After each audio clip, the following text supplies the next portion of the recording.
Hey, we're live. We're live. That's right. Archie's pressed the button. You pressed the button. We're live now. Fuck! I didn't mean to press it now. We can run an intro? A long intro? What sort of intro is that? Let's play Mum Chunks together. I'm here to tell you the awful fucking truth. Monday, Tuesday, Wednesday, Thursday, Friday, Saturday, Sunday. I love Thank you so much for your support. January, February, into March and April. Same way to Thank you.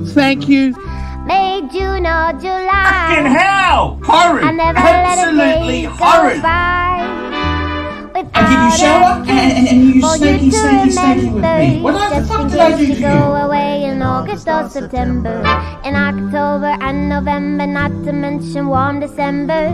I love Half a dozen pieces of fucking so another shit. year has gone, I'm ready for the next one too. If I can be with you. Every single second, every minute, every hour, all the whole year too. Monday, Tuesday, Wednesday, Thursday, Friday, Saturday, Sunday. I love you. I'm Archie Luxury. Tell me what you fuckers think of that. just want to I am sure that Lord they're watching this program as well because he cannot stop watching you because it's basically very attractive to you sexually, even so that he is not into men's, but eventually he is. Lord help me! Yes, sir. spent too much money. I respect you. I will remain. Okay, a fan. I respect you too. I No- love no you. hard You can feelings. leave now because your time But is goodbye. important. I gotta be totally honest with you. I don't want to carry on this bullshit that everything is a struggle. I've got to be totally honest with you.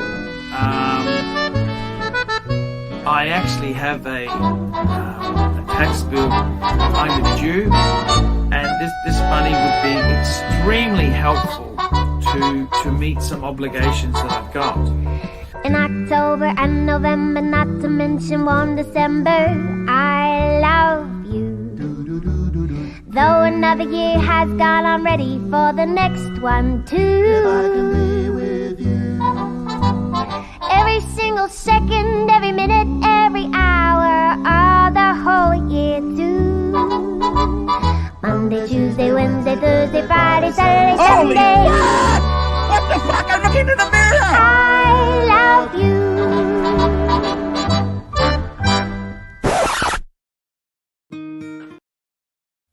Guys, you are on the Archie Luxury channel. This is the live stream channel. Guys, we're here and we are here to talk watches, wristwatches. Get this baby going. Let's get this show on the road. That's exactly what we want to do. We want to get the show on the road. Good question today. Will Breitling be around in 5 years' time? And I got to tell you something. You know, I've often Breitling's actually a brand I like. I like.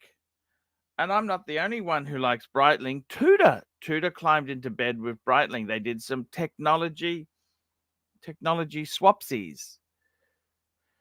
And I got to tell you, Breitling itself there has been an interesting, I think for bang per buck, a Breitling, you really cannot go far wrong with Breitling. Now, the thing is, you don't want to buy Breitling new.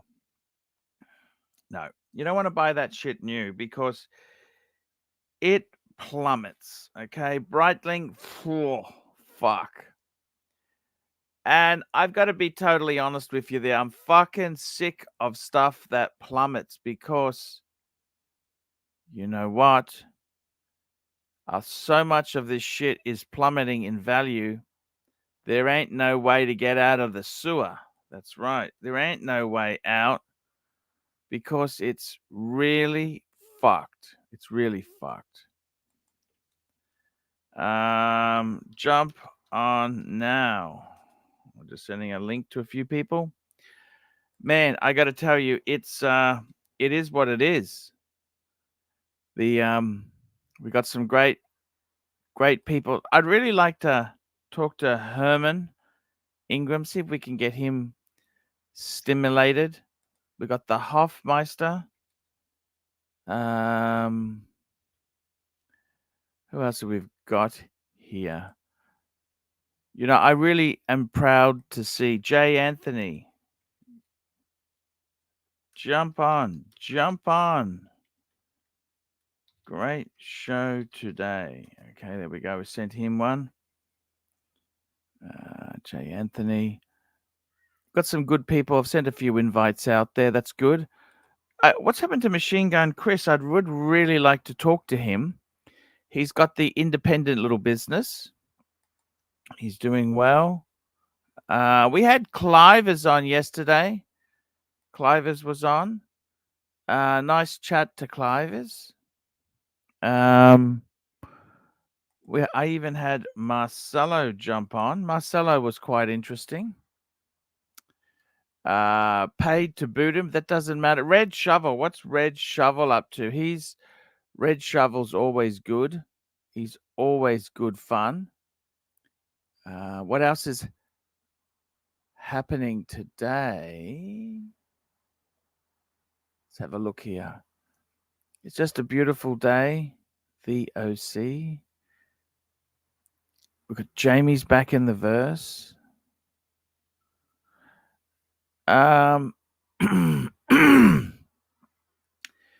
It is what it is. We're here talking watches. And I've got to tell you, we were talking Breitlings today. Breitling. Let's have a bit of a sticky at some of my Breitlings. Because I had a few Breitlings. I actually liked them. I thought they were really cool watch to have. I think they are a good looking, very blingy. You know, with a Breitling, I had a Navi timer. Very blingy sort of watch to have. And I like a nice bit of blinginess. Have a look at this. This was one of my favorites. This is one that I had not so long ago. Well, actually, it's fucking years ago. Fucking hell. Look at this. This here, Breitling Super Ocean Heritage. Look at that. Fuck. And this photo, this was taken 2018. Fuck. What's that? 6 fucking years ago. Holy shit.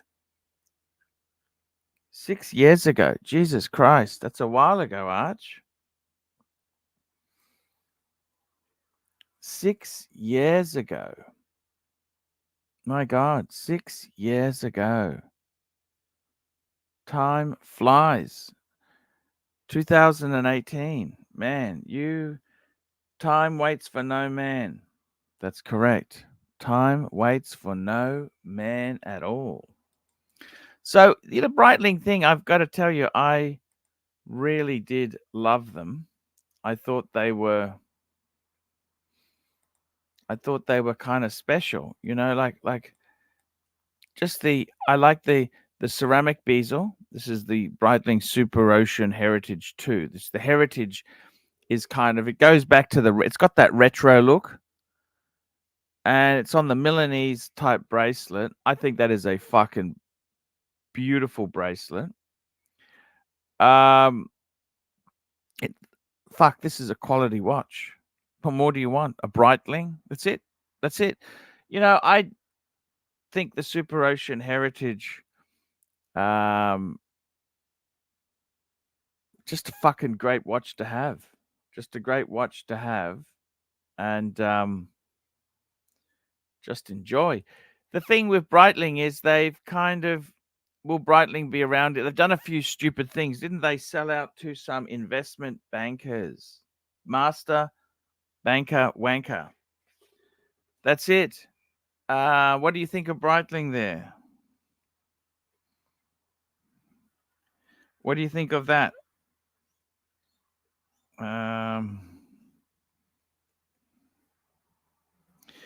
got to be happy to. I got to say, I fucking love this watch. You know, this is a watch you could do. This is a watch. This is a watch you could just love. It is a great watch. It's steel. It's waterproof. It's got a date function. The bezel. The only criticism, the bezel was a little bit, depending on how. My friend Dave reckons it was shit how it turned, but I think you've got to understand that you got to have a special amount of pressure on it to rotate it. And yeah, that's kind of how it goes. We got a super chat. We got some super chats. They're coming in fast and they're coming in furious. They are coming in. Let's have a look here. We got a super chat. Super chat, super chat, super chat. We do have a super chat. We got a Rich Mitch super chat. Let's have a look here. Rich Mitch. We got a Rich Mitch super chat. £2. And he says, hello, Archibald. £2. Hello, Archibald. Hello, Rich Mitch. Hello, Rich Mitch. And then we got Nick Miller. Nick Miller. Breitling is the watch of Cha. Try Cha maxing. Chi-ah. What does he mean? Chi-ah. What's Chi-ah? CIA. Chi-ah. What do CIA?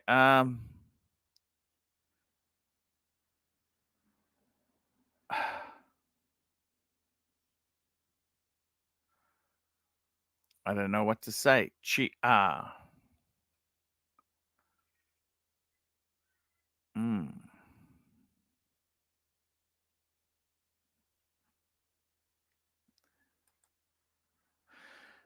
Swiss, look at this. It's fucking. I would like one of these back.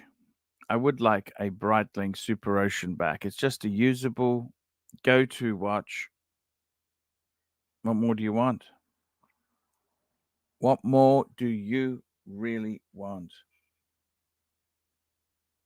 We got Irix Guy. Irix Guy, please jump on. Irix Guy, jump on. Please, Irix. Irix Guy, jump on. I'd love to chat with you, Irix Guy. Man, it's been so long. I'm just sending you a link via Skype. Jump on and talk to me, Irix Guy. Man, I've missed you. I really missed you.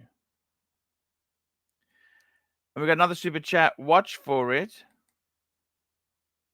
We got one here. Watch for it. That's right. Watch for it. Of all the watches you've owned, what three pieces would you bring back as a three-peat meal deal hunger buster? Good question. You know, let's ignore money. Instead of saying the three most expensive watches, what's three watches I could live comfortably with?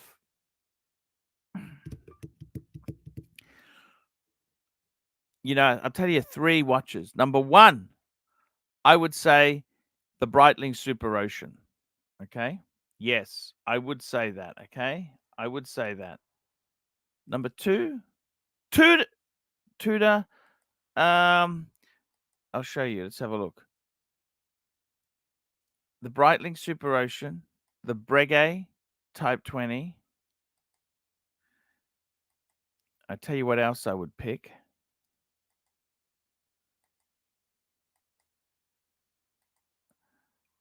I'm just finding it. Just give me a minute there. The IWC, yeah. The Ingenua, the 3227. I reckon that is a fantastic. There you go. So three-piece Breitling Super Ocean Heritage 2, black. IWC Ingenua. and a Breguet Type 20 steel with bracelet. 3 pieces. What more do you want than that? 3 heavy-duty, good pieces. A Breitling, an IWC, and a Breitling, IWC, and a Breguet. Fuck. How could you go wrong with that?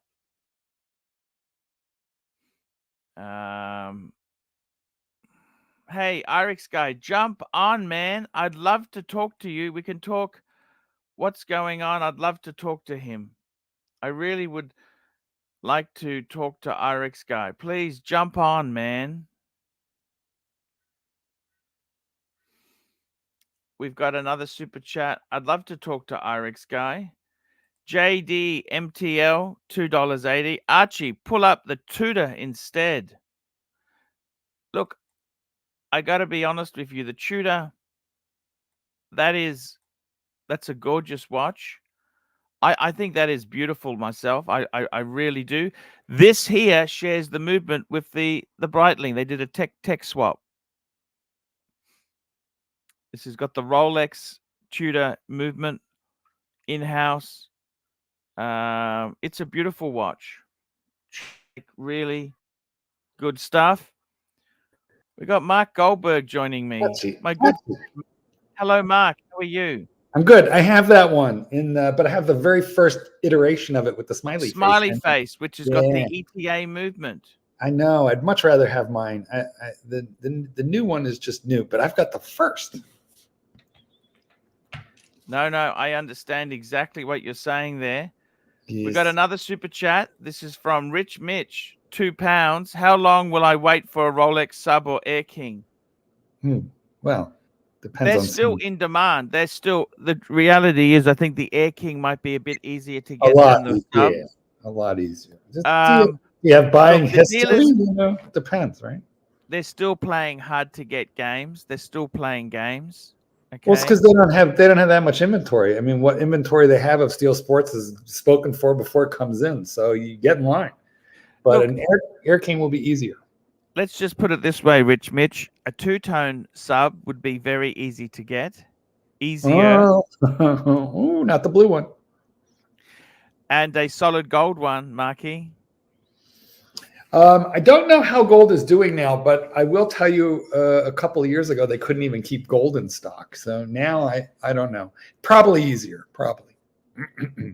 Probably. You know, I got to tell you, Marky. Do you? Tell me everything. The watch space is changing, okay? Oh, yeah, that's for sure. And I mean, is that good or bad? That's just the way life is, isn't it? What do you think? I mean, admittedly, the fire burning into embers, not burning up into giant flames, has taken the piss out of a lot of people. Certainly reduced the value of collections, but if you're a watch lover, there's more access to more watches cheaper. We're getting we're not back to the old days where it was $5,000 cheaper buying it used, but we're inching that way. And is that a bad thing? Yeah, I get what you're saying, Marky. The truth is that the investor has gone. The investor has left the building. Okay. Bye-bye now. Bye-bye. Bye-bye. Get the fuck out. Get out of my house. We didn't want them there. We were competing with those people just because they wanted watches to be able to flip them. Well, there's very little that's flippable these days, and that means we have more access to watches. But there's this one part of human nature. We don't want what we can have. And therefore, we if you're really in it for just for the psychological OCD of it, well, learn to love your watches. Learn to love your collection. You're going to miss that JLC. The second you ship it, you're going to be like, shit. I ain't shipping that. That'd have to be delivered, Marky, because Well, you know what I'm saying, though. Like in no. I honestly, I'll be honest with you. I've had so many fuckwits. Emphasis on fuckwits. Okay. And selling watches is horrible. Punchers are terrible. it's hard to Odd. it's just difficult. Oh yeah. Well, everybody wants to, lowball you, steal your watch, ask for more pictures, even though you've posted them all. It's really pretty irritating. Yeah. Send me more pictures. I got to be honest with I'm you. not going to do that. Look, Marky, the whole watch area, it's changing. It's changing. Okay, everything changes. Gonna in a few wrapping up some bird business. Okay, come on, Irex guy, jump on. You miss Marky. Do you miss Irex guy? Hell yes, I miss Irex guy and the Jaeger LeCoultre. Can't believe you're going to sell the JJ LeCoultre. I think he's actually named 3 different raccoons. One is Jay, another one is Jay, and the last one is LeCoultre. He's probably done. Archie, do you think Tudor should go back to the rose on the dial instead of the shield? Oh, everybody likes that better. Yeah, the rose dial. Remember the rose? Yeah, that's actually a good point. I have it. That's what's on the first. Remember they had the big rose and the small rose. There was big rose, small rose. I got that. I got it. It's in there. Now, Tudor, I like the shield. The shield's kind of, I get it. How about that super chat? Did you do it? I don't think so. Super chat. Here we go. Archie, luxury. JD MTL $2.80. Archie, get tap on the panel. I'm trying to get him on now. Man, give him the link. Give him the link. The link. There's the link. The plane. Let's put the link. Okay, you got another one. Here, another JDMTL. JDMTL, $2.80. Archie, I need drama. Drama, and spice. Archie, I need drama and spice. $2.80. And another JDMTL following closely behind. Okay, we got another JDMTL. Archie, where's my boo? Hey, boo. There we go. Hey, boo. Yes. Hey, boo. Where's my hey, boo? What do you think of this one? Birminghard in the chat. Jump on, Birminghard. We would love to see you on the chat. Hairball? Tell me this, Mark. The whole watch hobby. Are watches like dogs? JDMTL. Super chat. JDMTL, $2.80. Archie, I love Mookie. Mookie does so much for the Archieverse. He does so much for the Archieverse, that Mookie. You have to enjoy wearing your watches. You have to enjoy putting them away so that you can miss them a little bit. I do that. I have access to some watches, and then other ones are just away, out of sight, out of mind. And then sometimes I go watch shopping in my own collection. Yes. That keeps the love alive. It would be like the Sultan, who's got like a large harem, and he rotates amongst his lovers. That's what we need to do. That's the nature of a man. Rotation. Marky, how is dog business going at the moment? You're going to Miami. You're living it up. You flying economy, premium economy, business, or first? Well, I sometimes I fly first, but this is a short flight. It's not like a 2-hour flight. It's not a big deal. I only like to fly first if it's like a long flight with meal service, because then it's meal and booze. It's worth it. Yeah. But I have status on the airline, so they always give me I always get an exit seat. So I get a premium exit, lots of leg room. Get on. I'm in group 1. It's all nice. I like to be on the plane first. Because then, you're never worrying. The only thing about group 1 which is nice, is you're not worrying about overhead bin space because, you get the high. Look at that watch. What are you wearing? It looks beautiful on your wrist. Well, I meant to ask you what you think of it. It is, can you tell what it is? Cartier. It's the Cartier Calib de Diver. I love the blue strap. It is aftermarket because it's a sailcloth. the rubber Cartier, which I kept obviously, but it's just stiff and uncomfortable. So I put it on this sailcloth and it looks great with the blue dial, blue face. Double barrel, no drop in amplitude as it reaches the end of its power reserve. Double barrel, double barrel. Double barrel, man. That's right. I gotta tell you, hey boo, hey boo. Here's another super chat. Time to unwind. Time to unwind. Mark, what's the most gay Rolex? Oh, I can absolutely show you a picture of it. Give me 2 seconds. Let me just find it. Hang on. Here it is. Okay. Here we go.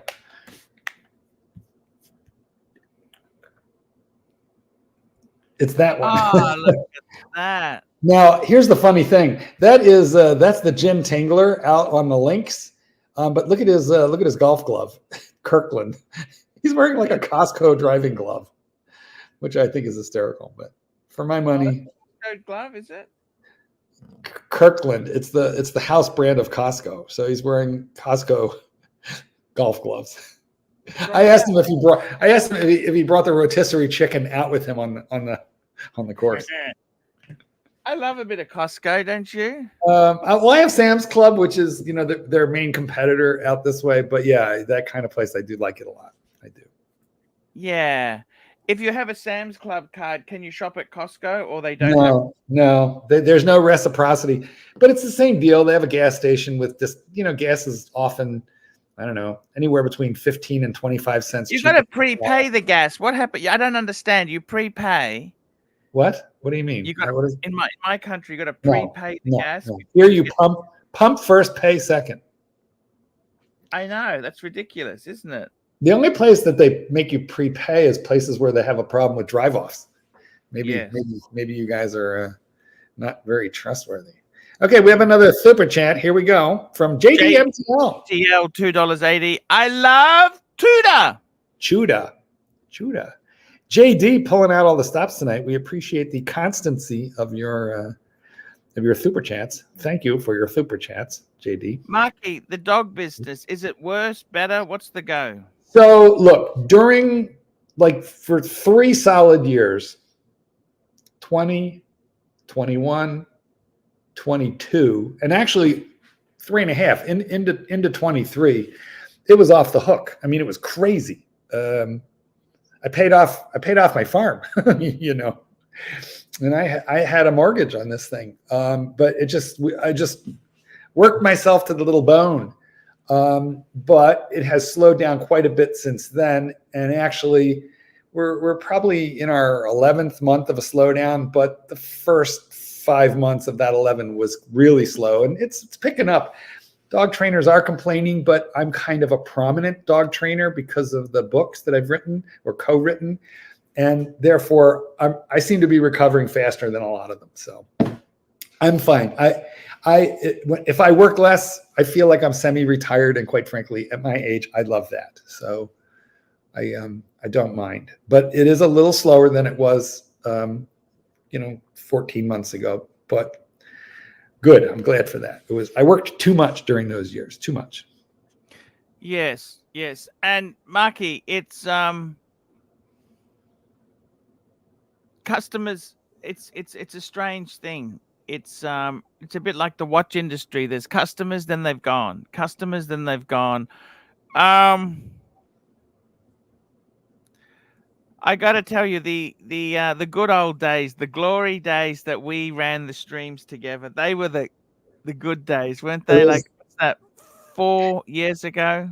Live with Clive on Friday nights. And then Clive brought me in, and then there were Cardinals, there before me also, who came and went. You have no friends? If you didn't come on the stream, what would you be doing? I'd probably be making money instead. Here I am making you money. And then there was the famous "you have no friends" incident. Your watch does less than nothing for me. You're no friend of mine. You have no friends. And of course, with the two Canadians, Jin and Tanzil, who Canadians are very polite. And they don't like conflict. Americans and Aussies, we love a fight. So you and Clyde were well matched, but there were Canadians on the panel who were like, yeah, okay, so back to the super chats. I'm like, fuck no. Are you out of your minds? We got to talk about what just happened.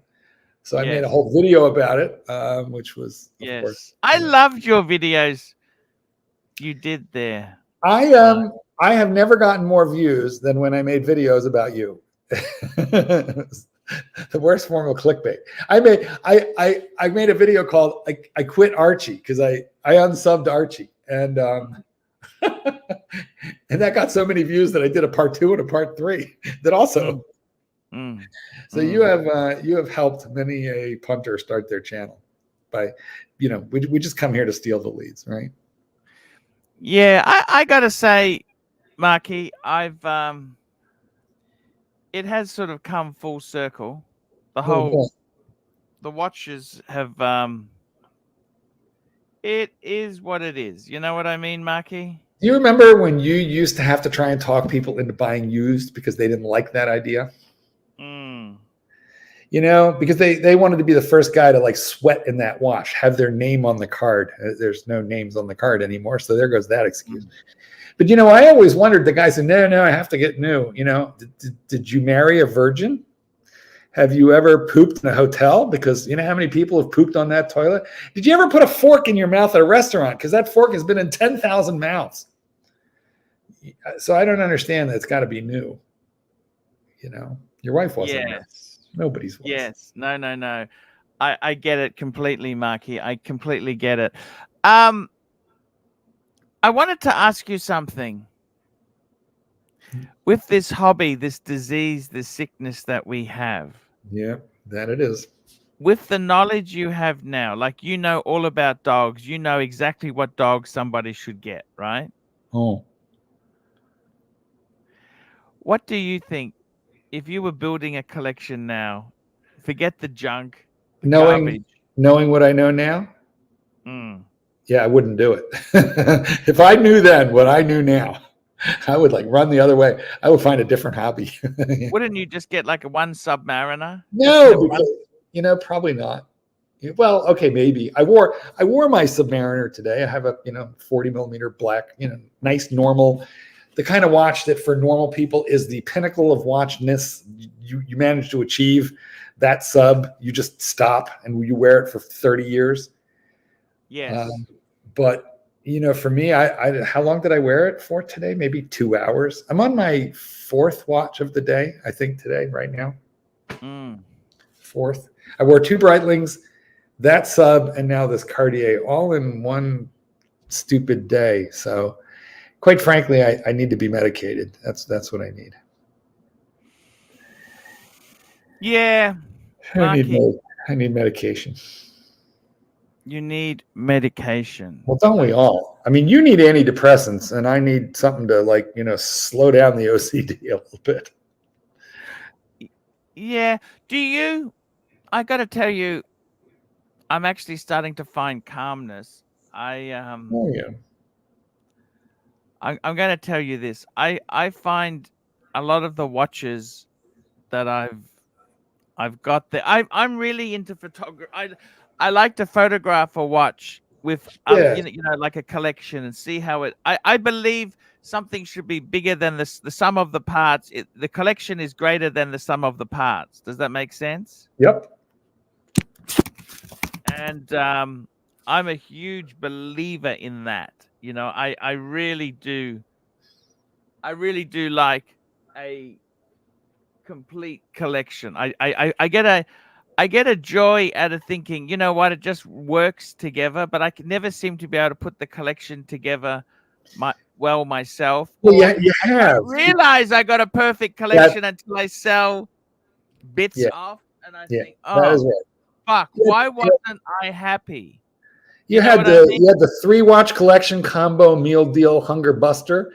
You had the Archie 5. You have achieved perfection at least twice that I know of. But then you got bored and you started goofing around and went a little crazy. But that is what we do. That's how I wound up with about 60 watches. Like, I got to tell you, I look at this photo. This was a photo I took in a hotel. I could not afford to stay there now because economy has changed, Marky. Okay. Mm-hmm. I look at this photo here and say, why wasn't I happy? Why wasn't I happy? Look at that. I look Yeah. at this photo and say, you know what? I know why. Because you bought. Here's why. Because you bought an 8-slot box, and you put 6 watches in it. That's why you weren't happy.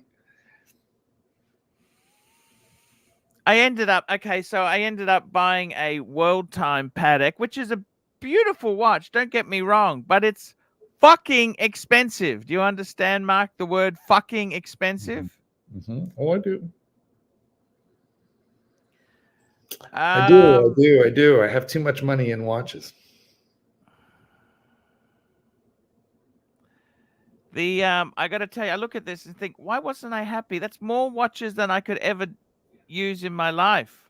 You weren't happy because happiness is not on the menu. And I ended up, what did I buy? I sold the Reverso, and I bought a World Time and a JL. I don't know why I bought the gold JLC.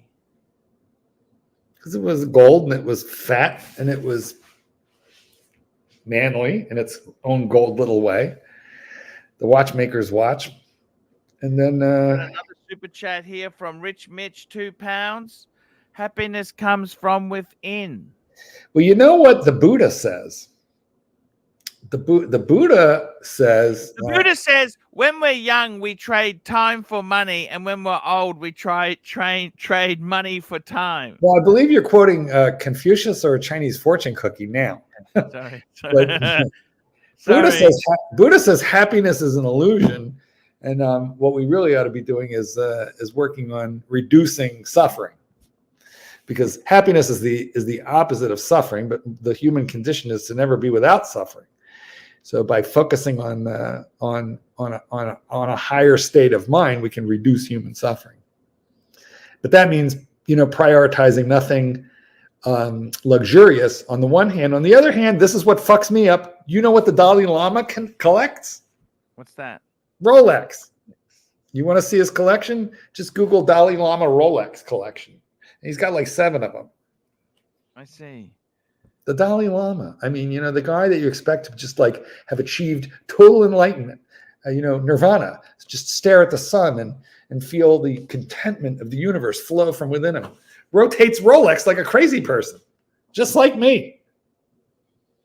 There you have it. Doesn't that just show you that we all put our robe on one robe leg at a time? Little Dave has a good philosophy.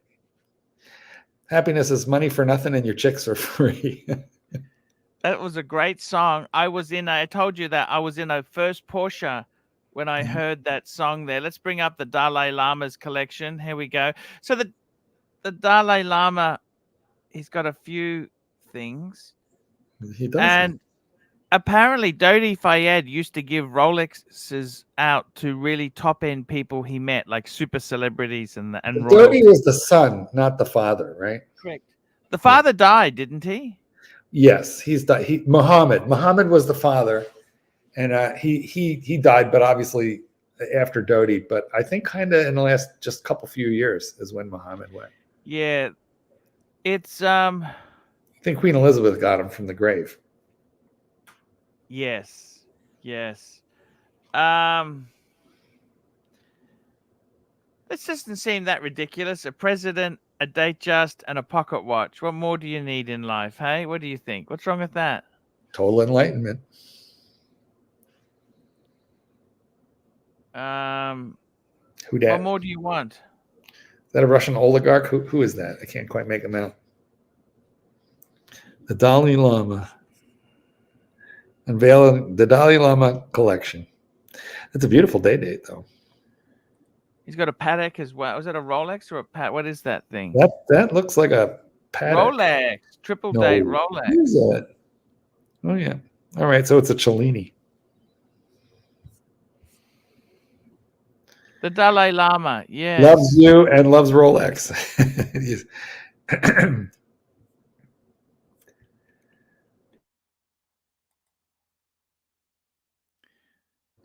Look at that. He's got a few contacts, hasn't he? Well, he has that so that he can get out of jail in any continent. Yes. Interesting, dude.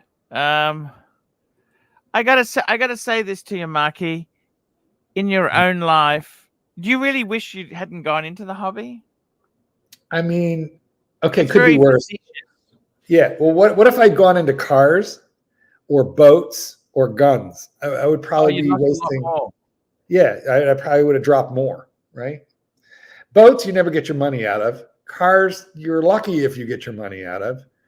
Especially when you don't bloody garage them. Yeah, well, that's true. But I mean, I'm talking about, collectible cars. You got to know You what don't you're feel doing. bad leaving it outside. You don't think, They're meant to be out. I never had a car rust. Never. Why should it I? doesn't do the paint any good leaving it out continually. Archie, you know what? By the time I need to either change the oil or change the tire, do you know how many times I've ever done a brake job on a car I've owned? Once. Okay. Why? Because they go before they need brakes. You sell them that quickly? I mean, I usually because I don't drive a lot because I work at home, right? So for me to keep a car, like I've had the stinking Lincoln now for 3 full years this month. And I don't remember the last time I had a car for 3 years. Usually 2 is more like me. So I'm just trying to be a grown up and be responsible and keep this one for like a while. It only has 52,000 miles. It's like, new. So yeah. I mean, you could keep it to 100, couldn't you? I could keep it to 200 probably. I mean, here's the thing. Modern cars loaded with technology, you got to keep a warranty on them because there's too many modules that can break. The warranty's coming up next month, Marky. What is your lease? My warranty is ending next month. Okay? Yeah, but when's your lease end? It's a 5-year term and it's a 3-year warranty. Well, you might look at every little thing. Go in there and have them plug it in. I would make an appointment. Plug it in, check for faults. You want to know that stuff right now. RX guy says the Acura, that's the Honda, is the most. Mike. Hi, Archie. Mike. Hey, Mikey, how are you? I'm good. Hey, it's great to have you on there today. We're honored to have you on here. I can tell you that. Happiness comes from within. We're talking happiness today, Marky and Mikey. How happy are you? I'm actually in a pretty good spot. I've got my new roommate, and that's brought a lot of happiness in my life because I'm not lonely in my house anymore. And we're 2 peas in a pod. We have all the same interests and stuff, so we have the greatest conversations ever. And he's very humble and the nicest guy in the world. So that has brought a lot of happiness to me. Mike, when are you going to bring him? When are you going to bring him on camera and let the verse? He's expressed very smartly, in my opinion, that he wants nothing to do with any of this. I see. Archie, I was going to say, if you're planning on keeping your car beyond its warranty or its lease time, spend the $3,000 or $4,000 for an extended warranty. They sell aftermarket warranties. Okay, you can shop around for them, and you can select what they cover and what they don't. Like if you don't really care that much about the body, but you care about the electronics and the things that might go bad, that'll cost you $4,000 because, like Mark says, the module goes bad on your, the windshield, the rear view mirror dimmer goes dead, but the wiring is connected all the way back to your fucking taillights. And so you end up needing a $4,000 wiring harness and pay a guy $10,000 to install it, like kind of thing. Like that's the kind of shit you want under warranty. And so I can attest that extended warranties are worth the money, even if you don't use them. Yeah, I got one. I got a discount one, but a factory one. But nonetheless, I wouldn't keep a car without it. But I'm telling Archie, he says that his is up next month, and he's got 2 years left on the lease. So I would get it in there and have them plug it into the computer and just check for faults like right now, get it going over. I bet you it's fault free. I bet he's been taking care of it, and I bet you it's fine. He hasn't had any issues so far. You know what happens though, Mike? The week after the warranty goes, shit. Oh yeah, no, inevitably. 1 to 2 weeks. In fact, just today, a couple months back, my car dropped a coil, and so it dropped one cylinder, full little 4-cylinder engine. So here I am chugging around on 3 cylinders, and the way the engine is designed, normally you pop the hood and the spark plugs are staring at you. Well, this engine's designed such that you literally have to take the whole top of the engine off to get change to the spark plugs. It costs $700 to change a spark plug. Oh my God. And so we had German engineering, good old German engineering. No, this is a little Nissan Cube. But anyways, it's $700 to change the plugs on a Nissan Cube? Yes, yes. Yeah. And it's called coil on plug. Each spark plug has its own coil. And it's just like part of the spark plug wire, it looks like. And then you just have 2 little actuation wires that go to it on a plug. Now, you can't see the spark plugs. You can't find them. You have to remove the whole entire intake manifold and intake system and air box and all this stuff to even see the spark plugs. And a coil dropped dead a few months ago. And so we had it fixed. And at the time, I said, look, my BMWs dropped a coil, and when they dropped a coil, my mechanic told me to replace all 6 of them, because if one's got dropped, more are soon to follow. And this mechanic guy said, these things are so reliable, it's really rare, I'm just going to fix the one and put it back. And not 3 months later, another coil has dropped dead, and I'm looking at spending the same $800 to have a fucking spark plug coil, $100 little coil that goes on top of your spark plug. Just basically looks like a spark plug wire. Which car was this on, Mike? It's on the Nissan Cube. Fuck. They're cute little things, though. It's just the engine design is inane. I mean, literally, you physically can't see the spark plugs. You can't touch them. You can't even dream of removing them without taking half of the top of the engine off. And they give them like 4 hours of labor time to do a spark plug change. That's like $600-700 in labor to do a spark plug. And this time I'm going back and I'm going to tell them, look, okay, we know we got one good one because we just replaced it like 2 months ago, right? I want you to replace the other 3. No more fixing just the one that's bad. It would be crazy to just do one.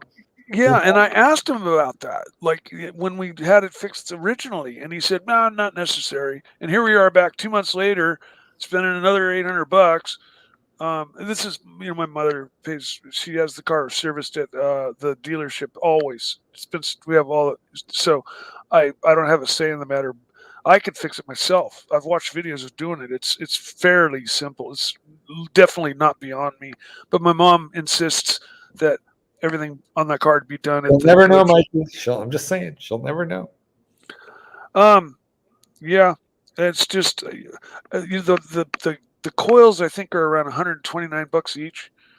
But I think I can probably find them on Amazon for $39 each. That's the quote that I got from the dealership. So dealership, fuck their prices. You can find it at the parts store or on Amazon for $29.95. Well, thank God, Narky's trying to get in. Archie, take control of your show, Archie. Let's go. Yes, I got to tell you there, Mikey.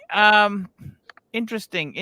We got Narky coming on. I got to tell you, we're talking watches. We're talking Breitling. Are you a Breitling fan, Narky's on now. Can I get Narky on? Nark, what's going on? Hey. All right. Mike, I love you, don't you? Sure. Here we go. You know that, don't you? But shut the fuck up sometime. Seriously. My dog's always get here. My dog had enough. He fucking unplugged my fucking computer. You know what? You're not the first person that's. Yeah, I don't know watch. Get a watch. I don't know watch. You fucking droned on and on and on. You want to shut the fuck up? I was hoping for Eddie to come on. For fuck's sake, Mike. You could say something like, "Yeah, you and your fucking cube." For fuck's sake! I'd get the cue, and I would. Okay, when is this guy going to stop? When's this guy going to take a breath? Whatever. When's his mother going to ring up for the scratch lottery? What the fuck, Mike? Point made. Thank you. Okay. Thank you. I got it. All right. I got the message. So Protected panelists, Lutch. Protected panelists. Oh, that's me. Sorry, I gotta go then. Bye.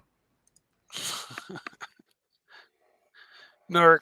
Lozo always just comes on and has like somebody to attack, usually me, and he just comes in, pew pew pew, like fucking fires away and then disappears. We love the narc. The narc is good in small dosages. Small dosages. Yeah. Hey, have we seen Eddie yet today?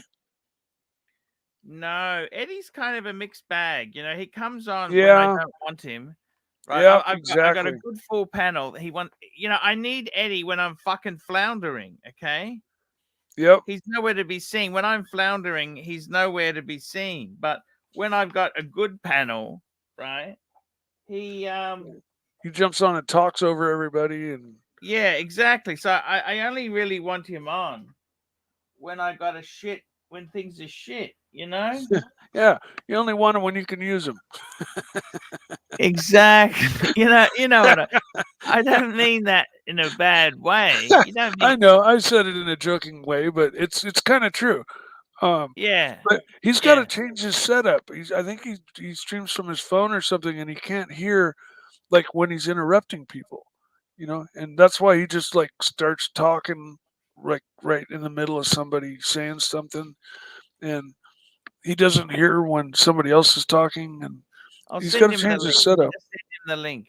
Hey man, I was taking apart my my Daytona, man, and I was using those pliers because I'm a watchmaker. I'm also a marshal. I'm an airplane pilot. I'm actually, you know what? I'm a cardiac thoracic head of surgery at Sloan Gray Memorial Hospital, man. I won a Harpy Award, man. Along with it amazes me how he can go from such a gangsta like drawl to speaking very, articulately. You know what amazes me? Mikey? Diddy, the billionaire that is Diddy is in jail, and he may never get out. And he's in a really awful, horrible jail too. Yeah. Well, it sounds like he did a lot of really horrible, awful things. Well, they certainly accuse him of a lot, but like they have got him locked down, and he is not going to see the light of day until trial. And then if he's convicted, he may never get out. But he got denied bail. He wanted house arrest in one of the mansions, but no. They think he's a flight risk. Well, he unbelievable. He was quite eccentric. Yeah, he used to throw these after parties, they called them, and a lot of people. Yeah, I never got invited. Hey, Van Lux, here's a funny story, Mikey. R. Kelly and I briefly had the same lawyer. I only needed him briefly, but R. Kelly needed him for a lot longer. We have a super chat.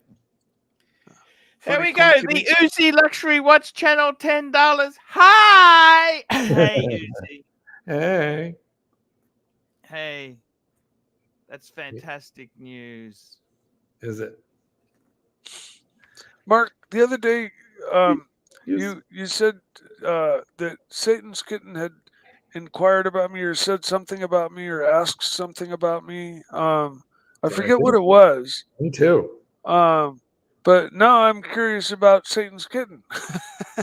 Well, I don't know what we were talking about. I don't either, but whatever we were discussing, I don't remember. But I'd love to say hi to him. Sometime. I see. Well, he's never shown his voice is known, but he has never showed his image. Yeah, I don't need to see him.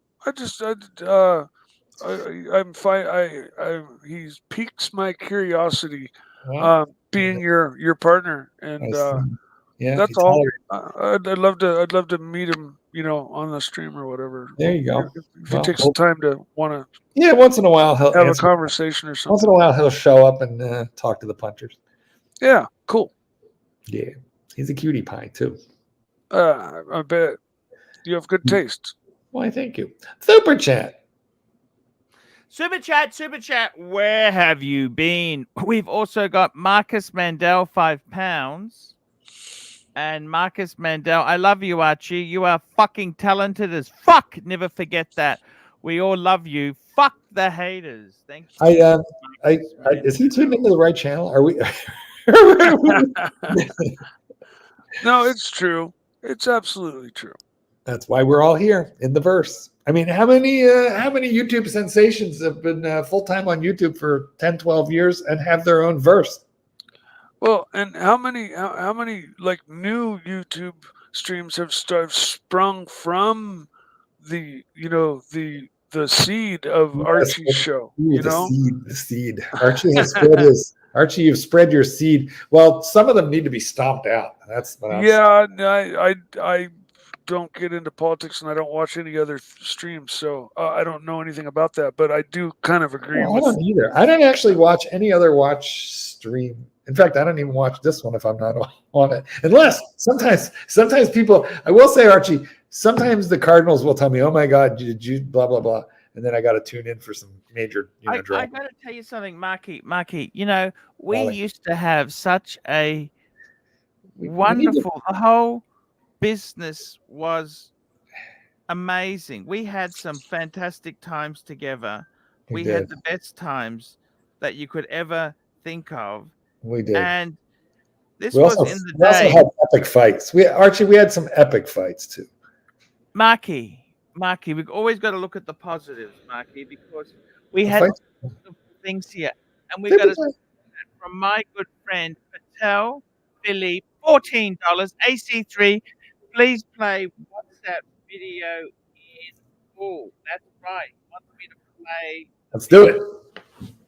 You got to look up though. And I got to tell you something. There's some amazing shit that's going on there. Let's get this WhatsApp stuff coming out. I'm playing this. Sometimes I cringe. He finds the most obscure things. How to make expensive champagne from wine and soda water. What do you think of this? Have a look at this. Hey, Naki. And we got another super chat. JDL Montreal, $7. Hey, Boo! Where are you, Boo? Time to start, then show Boo. Boo! Thank you. Wait. Is this the Archie Show or fucking Grinder? What the fuck, Mike the Snake? Look at this here. We're going to run this show. Look at the video. Hey, wait. Mike. What's your problem? You're treating these fuckers. Hello, I'm Archie Luxury. Welcome to the program, fuckers. Hello, fuckers. And I received a lot of slack the other day for drinking from an empty bottle. But I want to show you something serious, fuckers. What do you do if money's tight and you want a good drink? I want to show you how to make champagne at home, fuckers. That's right. I want to show you how to make champers at home. Okay, fuckers, the best thing to do is to get a champagne bottle firstly. And then we get a bottle of premium wine. Now I'm using De Bartoli Sacred Hill Chardonnay. Drop that, Naki. This is it's a bit better than a clean skin. We pour it into the bottle. Fuck! Pour it in there. Bit of a spill. Nice. Now we want to make champagne, so we need a bubbly. Actually, a bit more in there, Arch. Come on, fuckers. There we go. Nice bit of champers there. And now what we do is we put in some soda water. That's right, fuckers. Premium soda water. So I'm going to use Schweppes, and we're going to make this is going to make champagne. Just pour that in. There we go, fuckers. And what I've done is, so I've mixed champers I've mixed in some Chardonnay. Give it a bit of a stir there. There we go. It's all frothy and ready to go, fuckers. There we go. Look at this, fuckers. Ah, champers. Quality champers.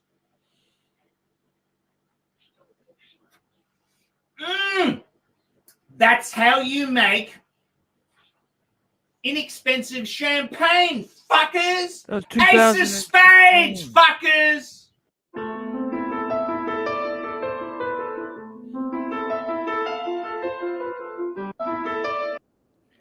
Man, I heard that outro so many times it almost drove me Look at crazy. that three-piece. What a three-piece. That was Breguet, the, Gold Sub, and a Explorer 2. wasn't that the Hunger Buster? Look at that. That was the 2015. Fuck.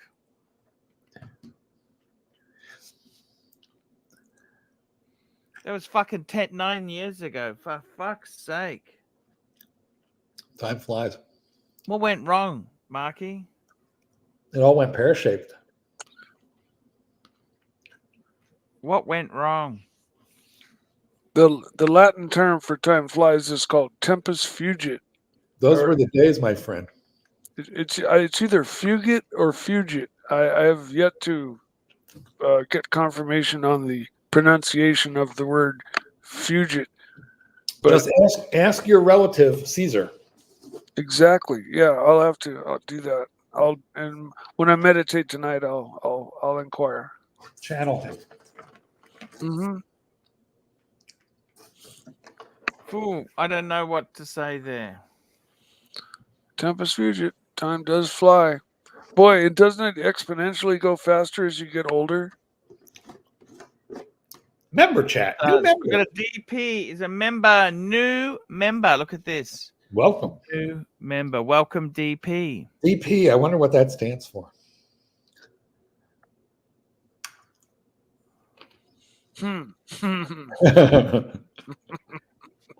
I got to tell you, Marky, there is some fantastic stuff out there. And what do you want?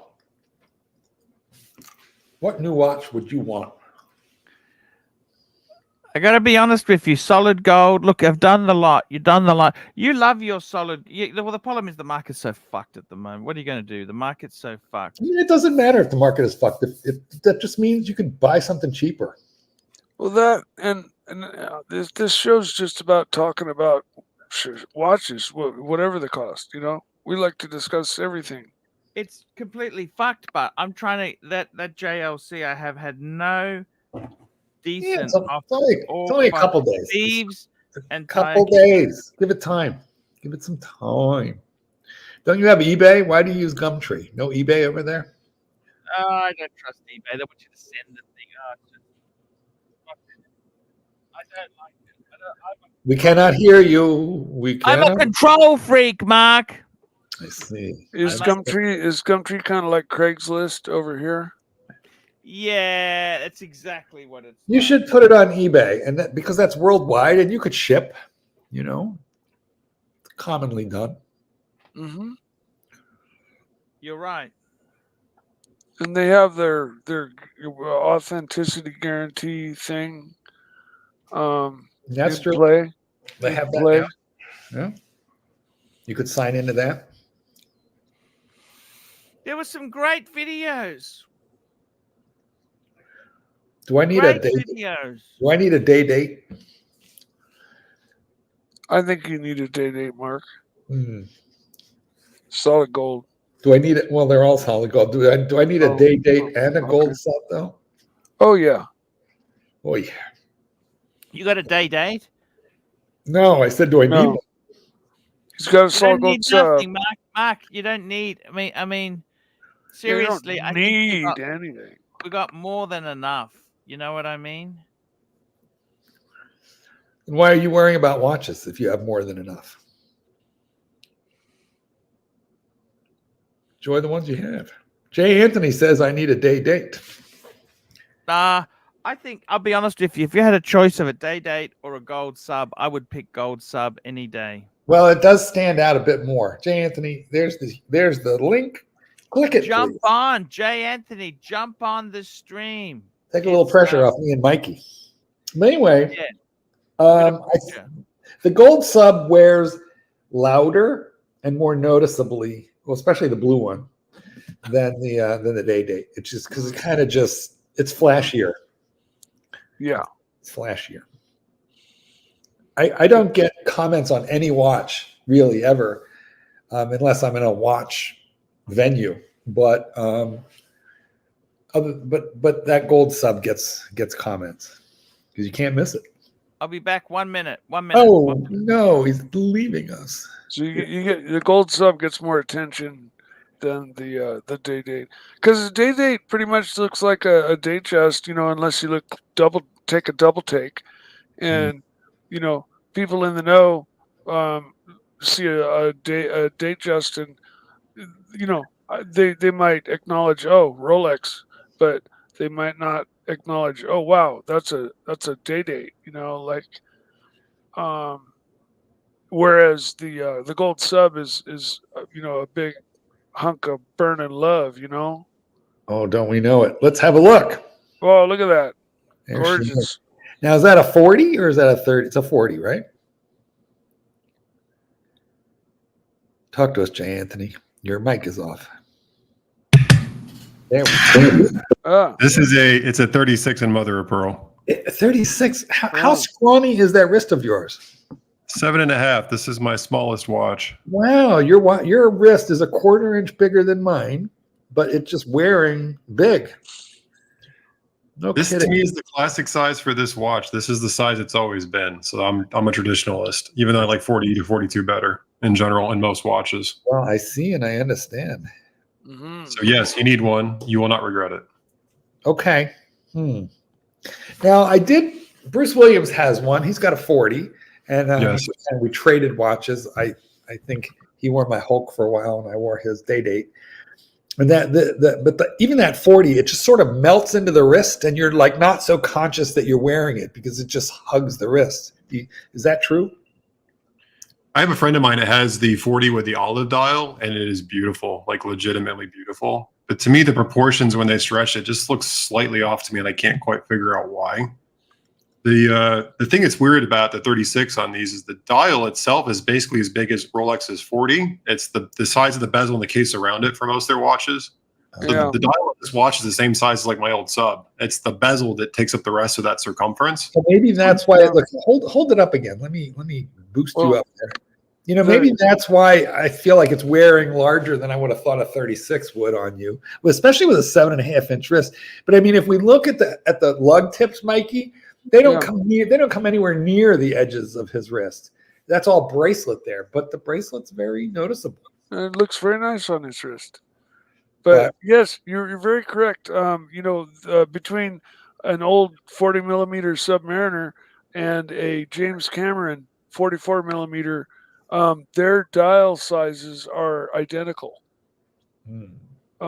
It's all just in bigger bezel and bigger case. I've measured, and man, does that look sexy? That is a very sexy day-date. I like the dial. I really like the dial there. We got a super chat. Dr. Bob's Nightmare, $5. Mike the Snake. What about the plugs on the cube? Do you think it's revenge for Hiroshima? It's gotta be. It's gotta be. That is simultaneously horrible and funny. Oh my God. Yeah. No, it's gotta be. I mean, Jay Anthony, what do you think of the Cartier diver? That'd be a little big that'd be a little big for you. I'm thinking you like those 36. This is, I think, 42. I mean, honestly, I like big. All my other watches are 40 or 42, so I do like that. The only thing I've ever sold that it was too big is I had a 45 Radiometer, and it just always felt like I had a brick on my wrist. Yeah. Actually, my Deep Sea. You have a Deep Sea too, right? My Deep Sea was too big. You know what? I'm more offended by the thickness of the Deep Sea than I am of the 44. It's the 18. Yeah, it's thickness. I got to be honest with you guys. I actually had a gold sub and a day-date. I had an 18038 black dial, and I had the gold sub. I got to be honest with you. I think, in all honesty, you either have a day-date or you have a gold sub. It's just ridiculous to have both. Okay, it's a lot of money, so much money, and the reality is you have one or the other. I don't think you. I mean, you can buy 20 of them. Okay, you can buy. You're free to do whatever you want. Nobody says you have to do jack shit. But the reality is, I own both, and you know what, Mark? I ended up not wearing neither one. Well, they are a little scary to wear, and you used to talk all the time about it's like wearing a stick of butter or chocolate on your wrist. I think when I had the president, and I had the gold sub. The gold sub was a very much a special occasion. You wear it when you're going somewhere, but in the same token, Mark, if you had what do you want 2 watches you don't wear? You know but Jay Anthony dailies that thing, don't you? Jay? I wear this all the time. Yeah, but he's a psychiatrist. No, he's not. I have to say, too, though, apparently it creates a lot of gay fantasy in the comments, Mark. I don't know if you've seen this. We have a lot of here that really they're struggling. I don't know how to help these folks, but I've been attempting to ignore them, Jay Anthony. I mean, we're turning them on, which is pretty hot, but I don't think they're. Is it hot? Well, I'm glad you're here to take some of the heat then. Yeah. I got nothing to feel insecure about, but apparently these guys do. I'm very secure in my masculinity, unlike some of these punters. Bless their hearts. Archie, I think the gold sub is beautiful. Did you prefer the sub or the day-date, or were they the same to you? Look, I got to be honest with you. They're different, slightly different, right? I would say, they give a very similar vibe. Personally, the big thing about the gold sub is I don't think you can beat the blue with the yellow gold. And even though you can get a blue dial for the day date, it's not the same. It's that bezel. And you've got the ceramic one, Marky. It's that big ceramic blue bezel, the blue dial, the yellow and the gold. It's a dynamic blue. It's a sunburst sunray blue. So it's an active. I'll tell you something funny, really funny, Jay Anthony. I actually, at one stage, I had 2. Stop reading the comments, Jay Anthony. Don't do this. I had a 2-tone bluesy and I had a yellow gold with the blue dial. Okay, so I had 2 Submariners. Nice. Okay, the reason is I had to deliver it to somebody, and I asked a few ladies, "Don't read them. Which one is better? Which one do you think is nicer?" Okay, I didn't say which is more expensive. I said, "Which one do you think is better of the 2?" And you wouldn't believe this. Most people. I'm with you. We're being preyed on, but I'm with you. Most people put your hand over like the 2-tone more than the solid gold. I couldn't believe it, but that was a long. What are you trying to say there, Archie? Spit that out again. I got distracted. I asked these ladies, "What do you prefer? Solid gold sub blue dial or 2-tone sub blue dial?" Yeah, and they preferred the 2-tone. Now it's a fraction. It's half the money. It's half the money. It's more classic Rolex. People pick up on it quicker. Well, it's also, I think it's the contrast because it's got the steel there. It kind of, when people see a gold watch, this is something terrible. They think it's automatically gold plated. Super chat. Big Tony, $5. We got a super chat for Big Tony. And what Big Tony is saying is, when is the exclusive Narc and Curly 3-hour charity stream they are going to do for charity? When is the exclusive Narc and Curly 3-hour charity stream they are doing for charity? Hey, I've heard nothing. I have heard absolutely nothing. Nothing. Much like Sergeant Schultz. I know nothing. I see nothing. Nothing. That's exactly it. I've heard absolutely nothing. Sorry. Nothing. Hogan. That's right. Yes. He died in doing. Bob Crane was his name. Yeah, he was beaten to death having an orgy. He had a lot of orgies, and he used to film them. Even he was pretty wild guy. He was very. Well, they never solved that murder either. No. Was it a husband or was it? They just never really. could work it out there, but it is what it is. This is just the reality. So it was like a spurned, like maybe a partner of somebody. It wasn't like he wasn't killed like during one of his orgies, right? Guy. No, he was not killed during one of his orgies, but he was kind of well known for. Yeah. Okay. And I got to tell you something there. I think reality is you either have one or the other. You don't need both, Marky. So if I was going with if it was either or, then it's the sub for me because I have the little fidget spinner to fiddle with, and I like that a lot. And when I wear watches that don't have a turning bezel, I get anxious. And that's the whole thing. I think. How am I going to time a pizza? How am I going to time a massage? What if that happy ending comes too fast? You need your impromptu timer for all sorts of things. Eddie said he's blocked. Eddie, let me double check that. I don't think you're blocked. I just didn't. Yeah, he might be. He might be, and I'll tell you why.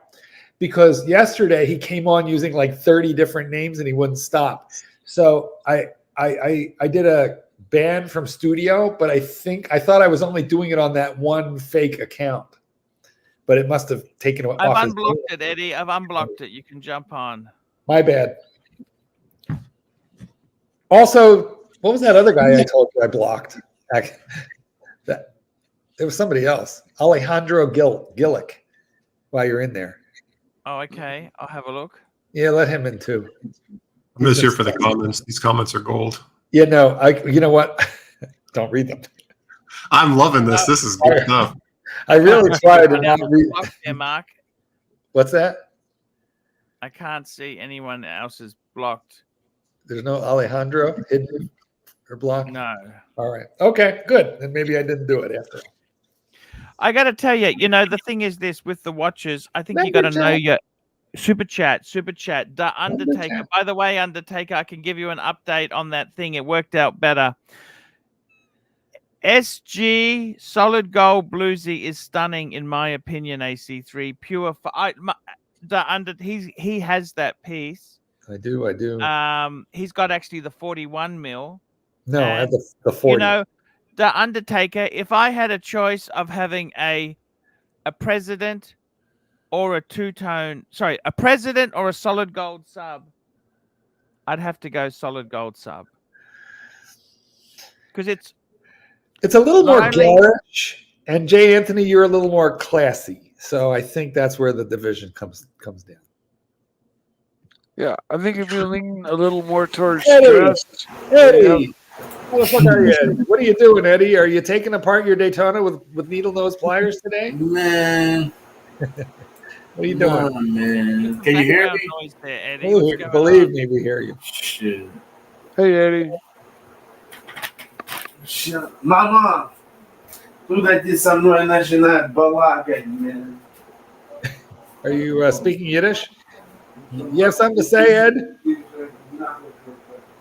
All right. Well, I turned off Eddie's mic. He can turn it back on when he wants to actually talk. I got to say, Jay Anthony, you got the president. Did you consider anything else when you're getting a president? Did you consider a gold Submariner? What did you think at the time? So I'm always looking for watches. Every week there's danger of me buying something else. I've actually been looking at Bluesies this last week. They're really affordable right now. You've been looking at Bluesies? I have, and I've been solid looking at gold or two-tone? I like the two-tone. I've been looking at two-tone Daytonas as well this week. I'm kind of on the fence for both. Ooh. Now, are you looking at the 40 millimeter Bluesy? Yeah, 40. The 41 to me is a little off to me. Yeah, because the 40 is kind of like the economic sweet spot right now. I think it's that's like 11 or 12K. I mean, it's practically free, Mark. Yeah, almost. That's a good deal. It's a really good deal, actually, though. But right. I mean, Archie, to your point, I like history. I know you do too. And the president is just an icon. It's where the state I live in is where President Johnson is from, who was a very interesting character. He kind of made this the president watch. It's been worn by multiple presidents. He was a bit of an asshole, President Johnson, wasn't he? And speaking of assholes, we have a super chat from Herman. Yes, he was an We have asshole. a The Johnson method. Herman, piano Speaking dude, of, speaking of $2. assholes. Eddie knows more than Mike the Snake and Goldberg combined. Thank you, Hermie. Thank you, Hermie. I'm not fragile. That's not even how you spell his name. There's a C in it, right? A strong bully. But that is true. Maybe he's talking about somebody else. Yeah. I mean, from one narcissist to another, bro. Mark, We your name spelled? It is spelled with a C, not a K. I'll start spelling it correctly. You mean every time you said Mark, you were putting a K on it? Well, no, when I write it though. Okay. So it'll stick now. I see and I understand. Okay. It's I got to tell you, it's really changed the way the business runs there. It's a beautiful. You were Jay Anthony. You when you got your gold, your president. Were you considering other things? No. Well, so I bought a lot of watches lately. This was one of them. I think I mentioned to you before. I sold one off about 10 years ago, and I've wanted it back ever since I sold it, transparently. And I'm a big Sopranos fan, so Tony Soprano. There's just this watch to me is just very much. You did not have mother of pearl. I can. No, well, that's the thing. Part of me wants to be special, you know. So I had to get a dial that was rare because that just makes me feel fulfilled in life. But I think he gave one of those to the Russian hooker with mother of pearl. Yeah, I don't. That's probably why I was drawn to it, Mark. Honestly, but, as you know, a lot of these used ones are dog crap. You have to look really hard to find one that's a new old stock with a good bracelet that hasn't been polished to crap. Yeah. And so it took me a good year to find one that was meeting my standards, but there wasn't like $500,000 for some stupid new old stock thing. I don't know. Do you want another one? I actually, when I got my gold Submariner, I had a choice of a gold GMT marquee. I like the GMTs, but not. Yeah, I would pass on a gold. They only want. What are they doing in gold? Full gold now. They're doing the root beer in gold. That's pink gold, rose gold. Do they do the? They don't do the Bruce Wayne. The Guinness is two-tone. I don't even think they do that one in full gold. The one that was cool in full gold was the one with the green dial. But they discontinued that one. I do love the John Mayer Daytona with the green dial. He's made it ridiculously unobtainable. But that and there's also the olive date. The gold and green go together so well. The John Mayer came down like $25,000 since Big Tony, $2. Arch, do you know Jonathan Vulgaris? Actually, I do. I do know Jonathan. Jonathan, I've never done a deal with Jonathan. I almost did a deal with Jonathan, but I got a good friend of mine who's done many deals with him. He's a young guy who buys and sells watches, does very well out of it. Successful guy. I've heard many good things. Big Tony, I have heard many good things. But I've never done any deals myself. I'm not really a dealer myself. I just occasionally flip things if I want to get out of something. That's the only time I sell things myself. So that's kind of yeah. I've heard good things with Jonathan. Jonathan's a great guy. But I haven't done any deals with him myself. And I got to tell you, Jay Anthony, do you mentioned to me the other day that you when you have the money, you don't want to buy things. You hold back. You got some restraint. Yeah. The difficult thing now is that it's not so easy to get out. I bought a few pieces which I thought would be easier to get out than they are. You know, this is the whole thing. The watch market has changed. Everyone wants to swap garbage for good stuff, and that's a tricky thing. It is. What would be a good trade for that JLC? What's a trade you would accept? But that's like kind of lateral, not where someone's taking their shorts down. I mean, the issue with the JLC is I just sold a JLC Reverso GMT 240 818. It was the highest complication Reverso they made outside the tourbillon. What made you sell it? I honestly didn't want to pay to service it. It was starting to have some hiccups, and I knew it was going to be a multi-$1,000 bill. But retail, they're selling it now for like $12,500, and I got $12,000 or $6,000 trading it in. So I took a bath on it, but I only paid $8,000 for it, and the service would have put me negative in it. Oh, so you traded it? I was going to ask you how you traded it out. Yeah, but so you can get out of them very easily. But to your point, if you want real money for them, not as much. Right. Okay. Well, that's good to know. I mean, once in a while, you got to take your shorts down and just kiss it goodbye. I mean, that these are not investments. Anybody that says watches are investments is well. Look, how long did you have it for? I bought it in Miami on a stupid business trip. That was awful. When was this? I bought it for emotional therapy. Probably 3.5 years. So you rented it for a couple grand for a few years. I don't know if the servicing would have been that bad. Because this JLC has just been serviced. It was $1,200 service Aussie. What's that? $800 US. Wow. Okay. That actually is very affordable because I mean my Paddock right now it's getting serviced. I think it's only like $900 to service the manual wind movement. I thought that was very good. Are you mad you traded it in without getting it quoted for that service? I think he just wanted out, but sometimes it's good to get out of stuff. Time to unwind. Mark, do you ever worry about life and stuff? Why would Mark worry? He's got his fully paid off home. I think the older I've gotten, the less I've worried about life. I mean, when you're younger and you're making a career and you're having kids and you want them all healthy and you're trying to get them through school, there's lots to worry about. But hello there, kitten. The punters were asking about you, specifically Mikey. Mike the Snake wanted to say hi to you. Hi, people. There you go, Mike. That was your opportunity.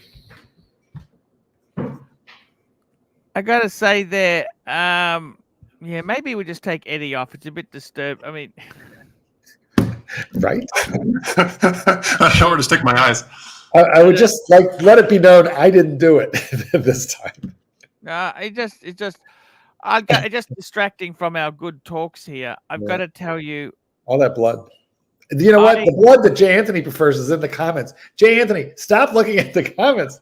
I love this stuff. I love trolling people, and I love being trolled. This is fun to me. I'm sorry. This is good times. No. Do not mess with these people. Let me tell you something. I will say, answer the question before I got distracted by dick comments in the comment. They were fun. Yes. I regret it the second I sold it, but then I saw they have the new Tribute with the day complication on it, and I'm like, I want that instead anyway. So I just would have traded it on a different one. Yeah. The Reversos are beautiful watches, I must admit. I really do love. It's such a unique piece. I think the Reverso is a better shape than the Tank Cartier. Oh, 1,000%. You've had how many Reversos have you had, Arch? The Tribute? I mean, you had a bunch. No, I haven't had that many, believe it. I had one for a long time that was stolen, and then I replaced it, but I sold it. But look, it's the reason I sold that watch was I was offered reasonable money for it. I had a good customer who was buying it, not at wholesale, at a reasonable price. I got my money back, and he was a good guy who I know. He really wanted a Reverso, and I wanted to sell something to get some money in because of the unfortunate thing with my son passing. So I just, sometimes it's better if someone offers you something which is fair than wholesaling something else off. You know what I mean? Well, let me dig into that real quick. Why are you selling the JLC now? Why is that one of the ones you're going to get rid of? What about it you're not going to miss? The problem is, no. I tell you why. I got 3 solid gold watches. I got the Patek World Time, I got the Breguet, and I got the JLC. And I'm thinking to myself, I've got maybe one too many there. Or if I got rid of the World Time, I'd also get rid of another. You need 2 gold chronographs. It fills the same sort of spot there. And I just put it out there. I'm not desperate to sell it. To tell you the truth, if it doesn't sell, I'll keep the fucking thing. I'd rather I would rather wear it. It's actually a really beautiful watch. I'd rather wear it. Guys, please do not go on Gumtree.au and make stupid offers on Archie's JLC. Please don't do that. Thank you for your attention. You know what? Or make ludicrously high offers. Let's not talk about Ludacris, the rapper. So far, he has not been caught up in this scandal. Oh yeah, I was channeling my inner Clyde when I said that. Now, guys, we were talking about P. Diddy too. That's a good story. But I got to tell you. Yeah, we were talking about Diddy. Unbelievable. And the Day. I think that's those two are more than enough gold watches. You mean Angelic wants to talk to you too, there, kid. Have you got a sub, Jay Anthony? Your fans are saying hi. I'll let them know your business. I haven't had my sub for years. I had a 16610 for like a decade and just never liked it. But I'm looking at again a bluesy. And a bluesy. I've been looking at, yeah. That'd be a killer combination. You got your 36 mil day date. Why don't we look at a bluesy? Patek 5196 and a bluesy. Those three. You're looking. Can we go bluesy shopping right now? Well, hold on real quick. Actually, legitimate question you can help me out with. So I'm looking at several watches on my shopping list, but two that would probably I'd probably do one or the other is the 116523, which is the first generation 4130 two-tone with 11652. That's the Daytona two-tone, or the bluesy, the 116613. To me, they're about the same price. Well, the Daytona's a little bit more, but whatever, same. I'm torn between both of them. How much is the Daytona? In the used market, they're like 15, and the bluesy's like 12, 13. Yeah, that is a pretty. The bluesy. My hesitation for a in the US, it's like, with papers, how much? 12, like 13K, 12 or 13. 13. Fuck. Yeah, boy, that Daytona's come down, huh? It come down a lot, and then my hesitation is I got my father into a 16613 black dial, so if I got the blue, I don't know if I'd be too close to what he's got. I want to be different, you know. How's it too close? Why would it be close? It's all right. Yeah, I know where that picture came from, Narky. Everybody Narky. knows. Hey, I'm not a fan of the Daytona. I don't like it. Narc, please don't yell. How you going, buddy? Let me tell you, Jay Anthony. How you going, buddy? Oh, yeah, look, huge fan. Here we go. In honor of you being on, I'm changed my avatar. Got hold of yours. I was touched. I thought that was cute. No, full screen. I was a good-looking kid, wasn't I? Yeah. That's how I got this watch budget. It was all the acting that's paid off on the reruns. Jade, not only are you intellectual and financially responsible, you got a good sense of humor. You got to be able to make fun of yourself. No, I don't love to go through your browser history, so I reckon you're a bit of a freak. Hold on, Narky. Super chat. A little bit. Archie, super chat. Super chat. Where have you been? Head over to $5. Head over to Monochrome. Tell us what's hot and what's not. Oh, I gotta go now. But wait, Jay Anthony, we'll talk later. Private stream. Sorry, this guy. I'm telling you. Sounds dirty, right? Man.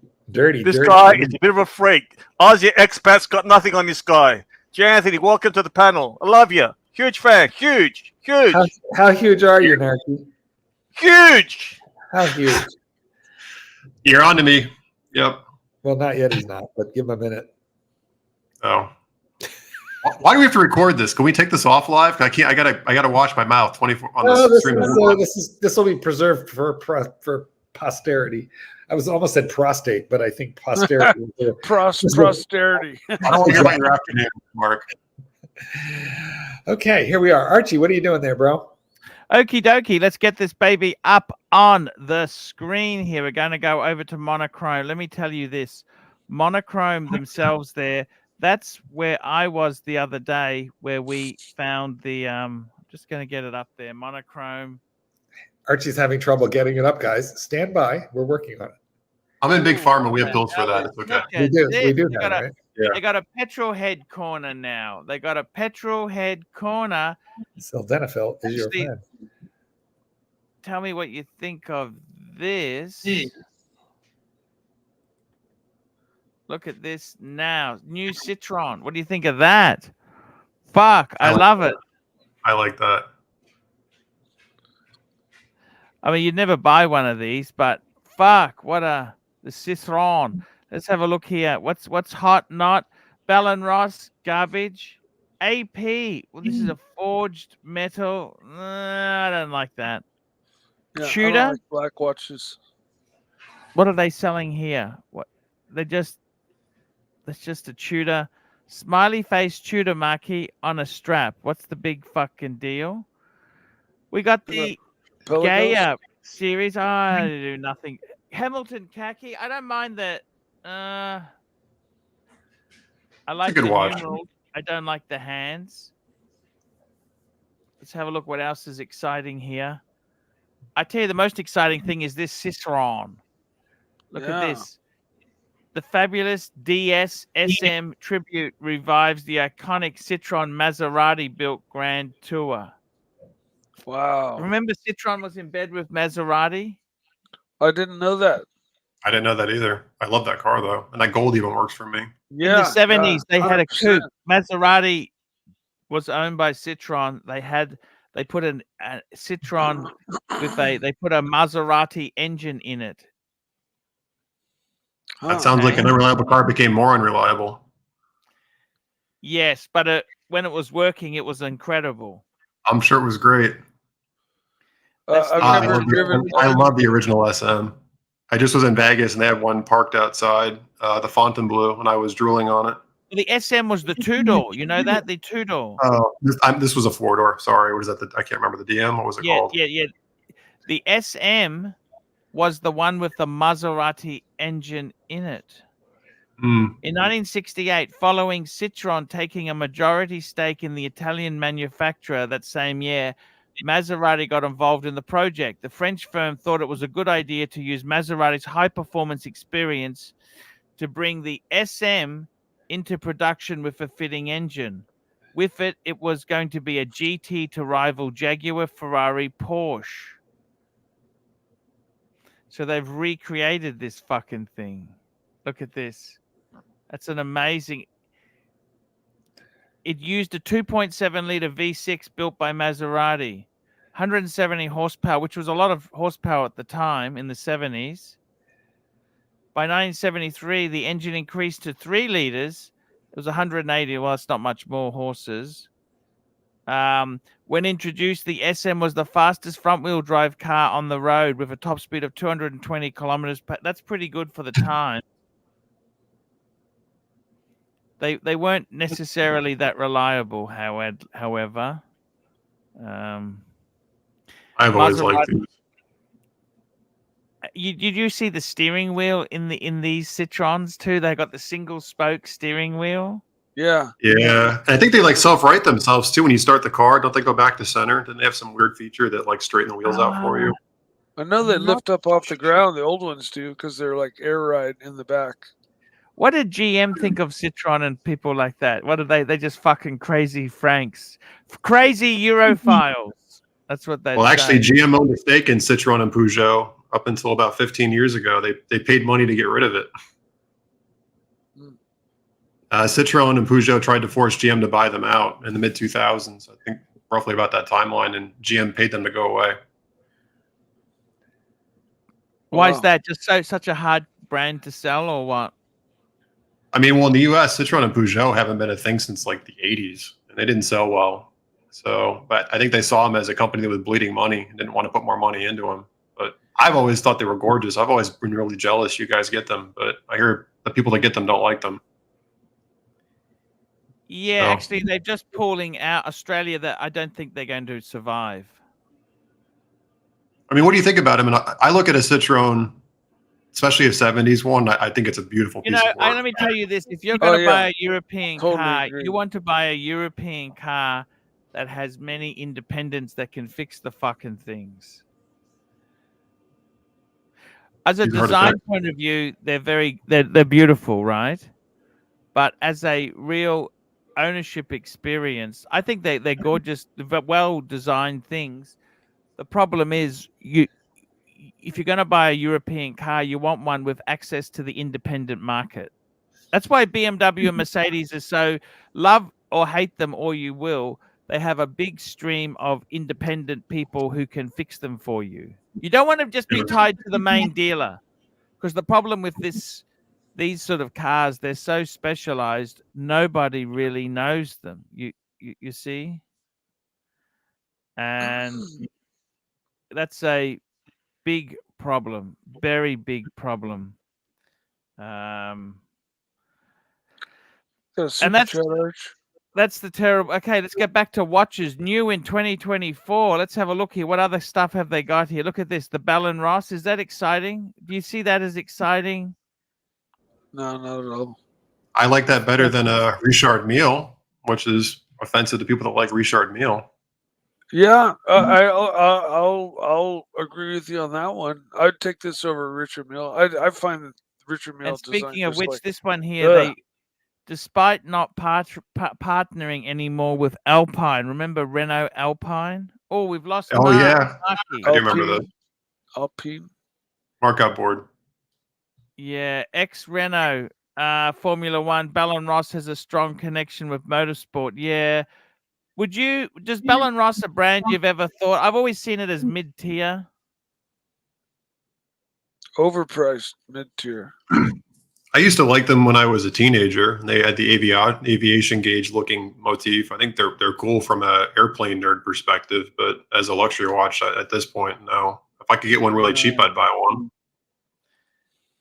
AP, they're cool. We got Mr. Goldberg. Thank you for joining us again, Mr. Goldberg. Wait. Mr. Goldberg. Here we are. AP Forged Technology. You know, we got super chats kind of stacked up here a little bit, just so you know. Sorry. The next one is from Patrick B.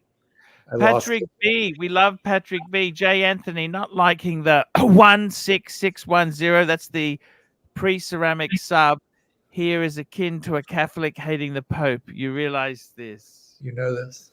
As a person who was raised as Catholic and escaped the church when I turned 18 and never looked back, I'm okay with both that comment and what it means. Were they holding were you an altar boy? I was an altar or a usher actually.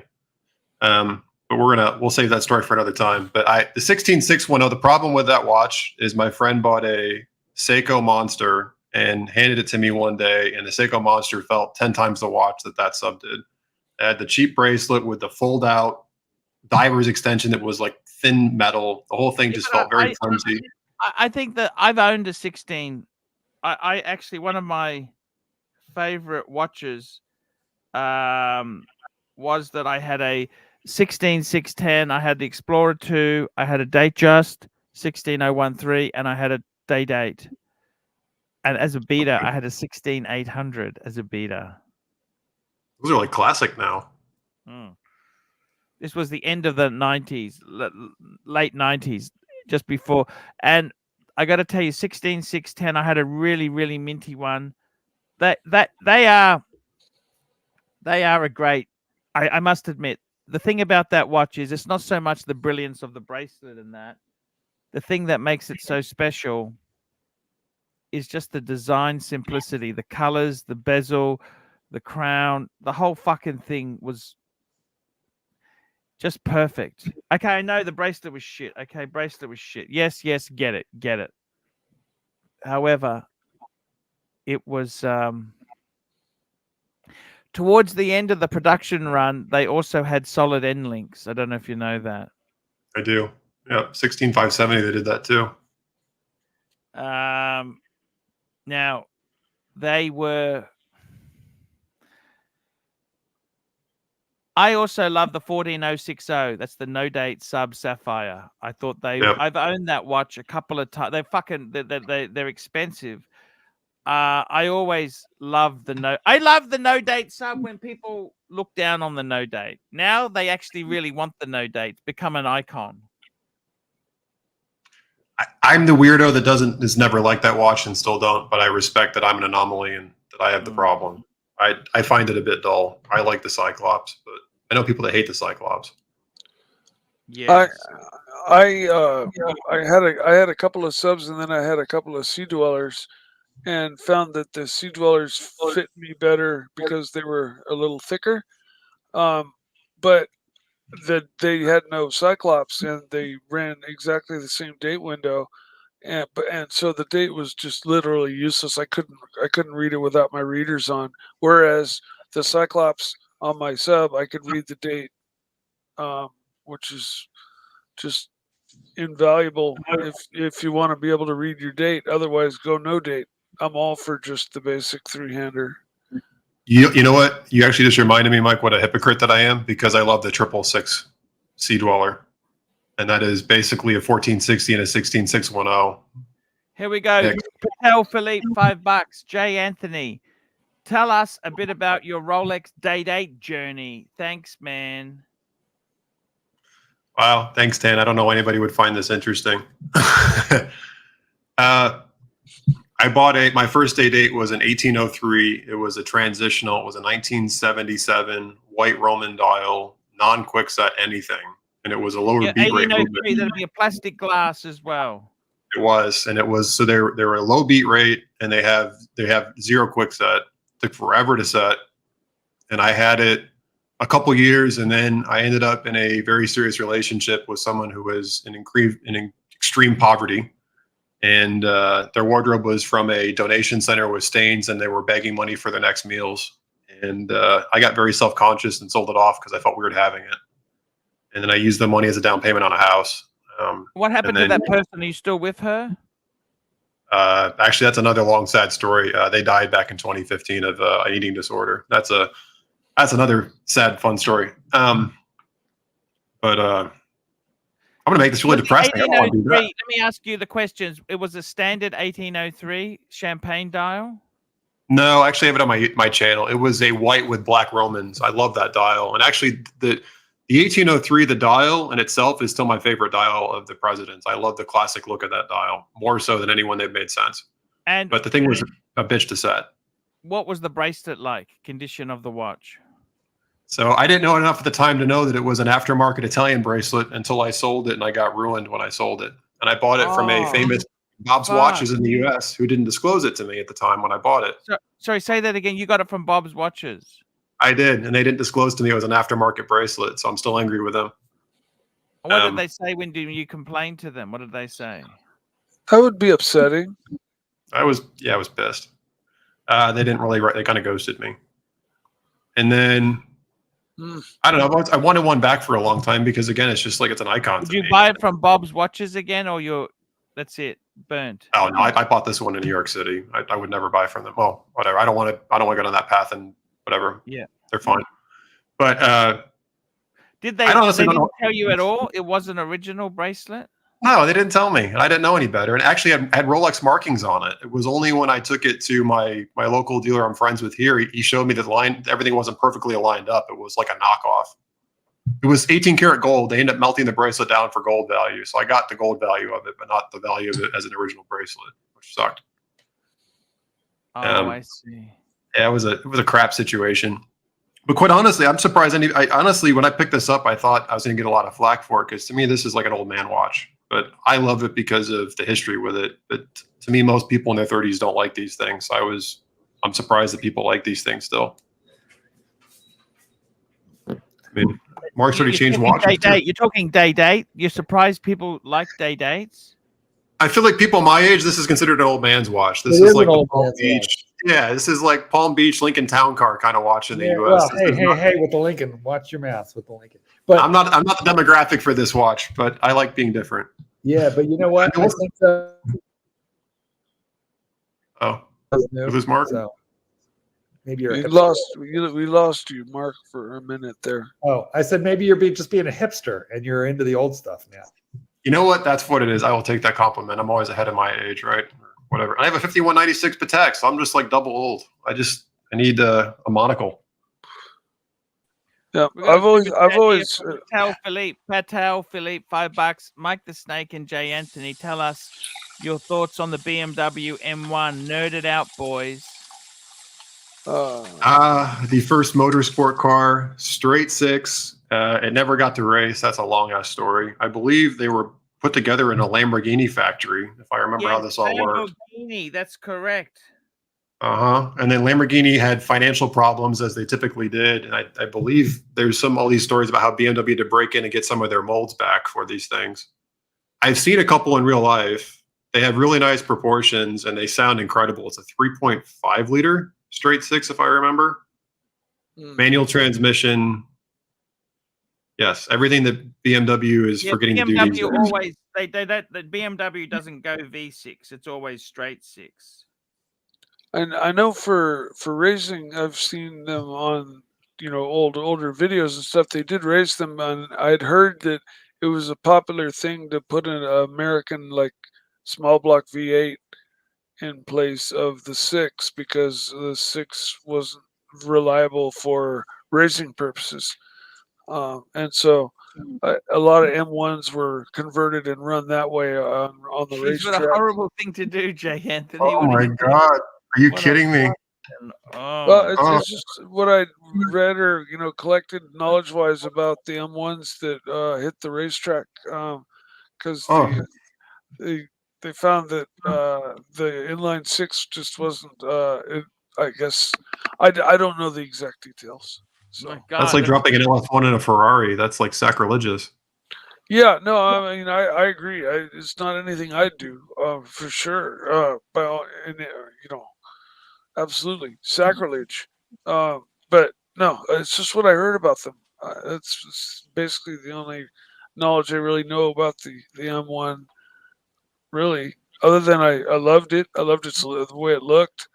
I thought it was basically just about the coolest BMW. I got a super chat. I got to catch up. Mike, time to unwind £2. Archie, does IT stand for illegal Timat twats? No, it does not. Patel Philippe, $5. Jay Anthony, Patek Philippe 5130 versus 5230.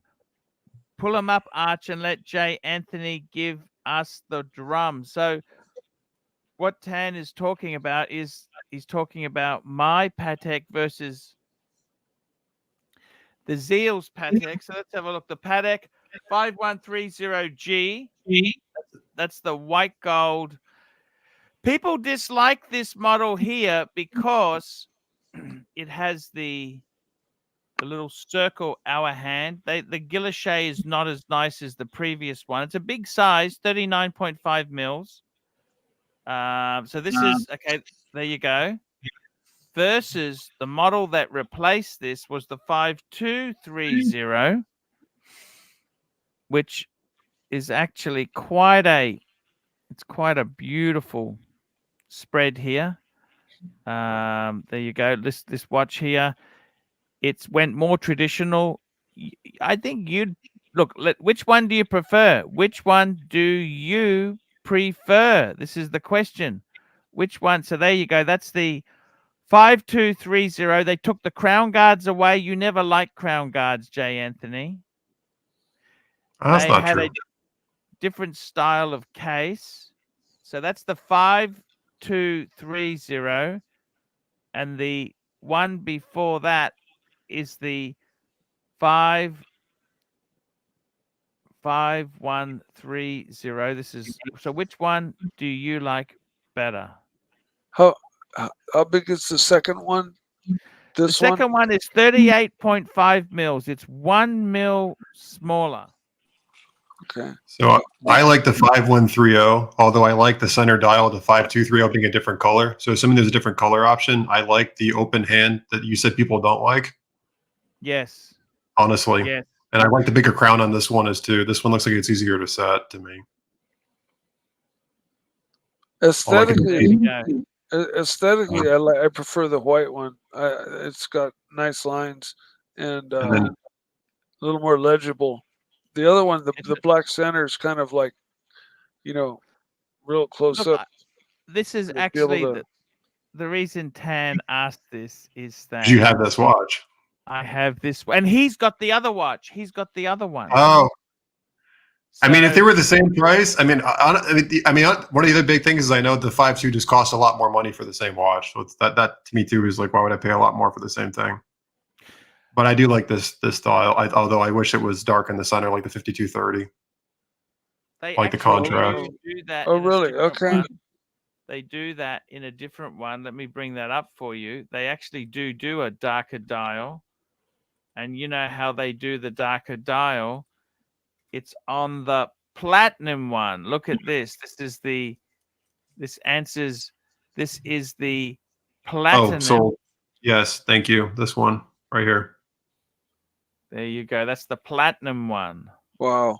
Gorgeous. You know, I got to tell you, Jay Anthony,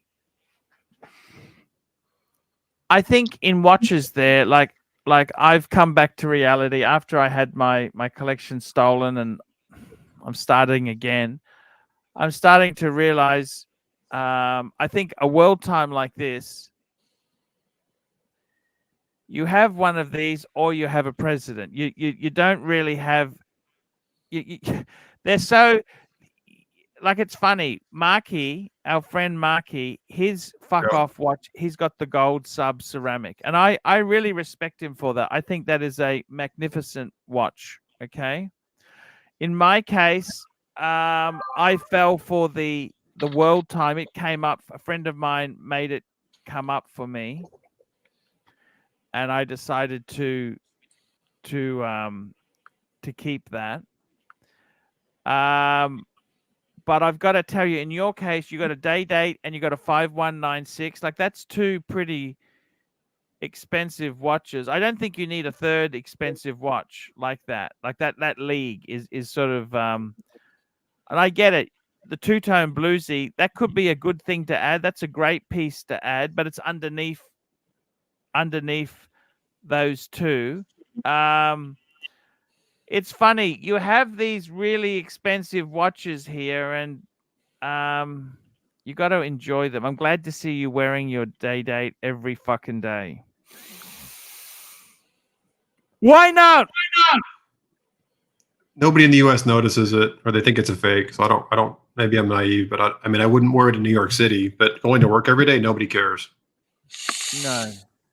And the paddock is basically invisible in the U.S. If I wear my Calatrava, nobody notices. You've got undercover parking, don't you, for your car? Oh well, at my house, yeah. I have a garage. How about at work when you drive to work? Or you work No, from home? No, I have an office. My car sits outside at the office, unfortunately, which irritates me. They don't have any undercover options?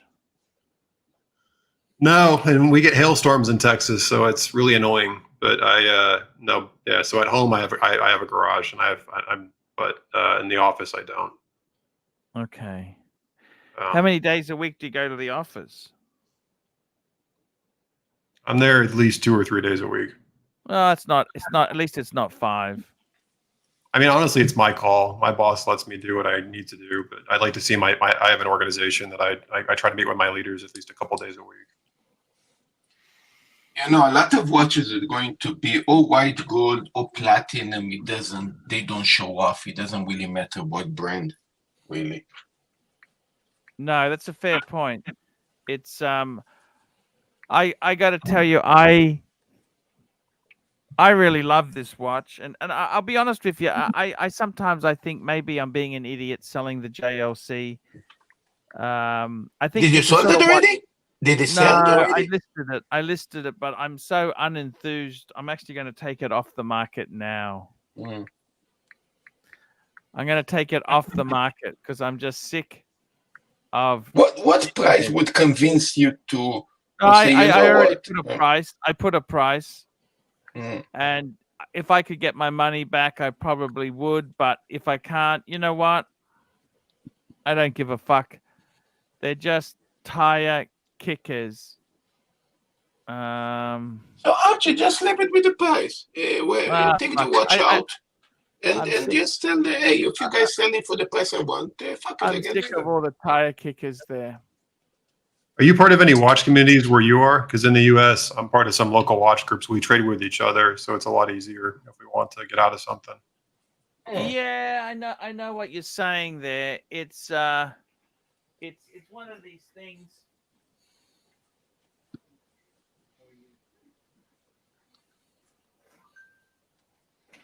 Yeah, but Anthony, this kind of more private way of selling the watch, you also bring some trouble in case somebody have an issue with the watch. They come after you, they blame you. It's like, right? I've sold all my watches to dealers for that reason. Yeah, and I people in my family wanted to buy them off. I mean, it's like if it breaks, I feel guilty then, right? It is. It's odd. I agree with you. Yeah, but you in a weird spot. Exactly right there. It's you've got to be aware of this stuff, you know. Look, it's a mechanical piece, you know. It can break any time, you know. It's not that hard. But Naki Leaks has come back on. Hey, Naki, what do you want to say? Wait. What you read the super chats, Arch? Before you read the super chats, let me fill you in. When Archie says I'm looking to sell a watch, that's his filler talk. That's the default setting. He goes to I want to sell my watches. Don't fall for it. He's not interested in selling. There's nothing else to say. Puts up a picture of his collection, or he says I want to downsize, I want to sell my watch. Don't fall for that crap. Don't indulge him. Filler talk. Now read the super chats. Yeah, I've actually just pulled the ad. I'm just sick of fuckwits. I'm sick of fuckwits. You know that? I tell you that now. I'm sick of fuckwits who just complete fuckwits. Here we go. We got another super chat there. We got another super chat. Grab the super chat. Hang on. Patel Philippe, $5. AC3, please read the sorry for the audience.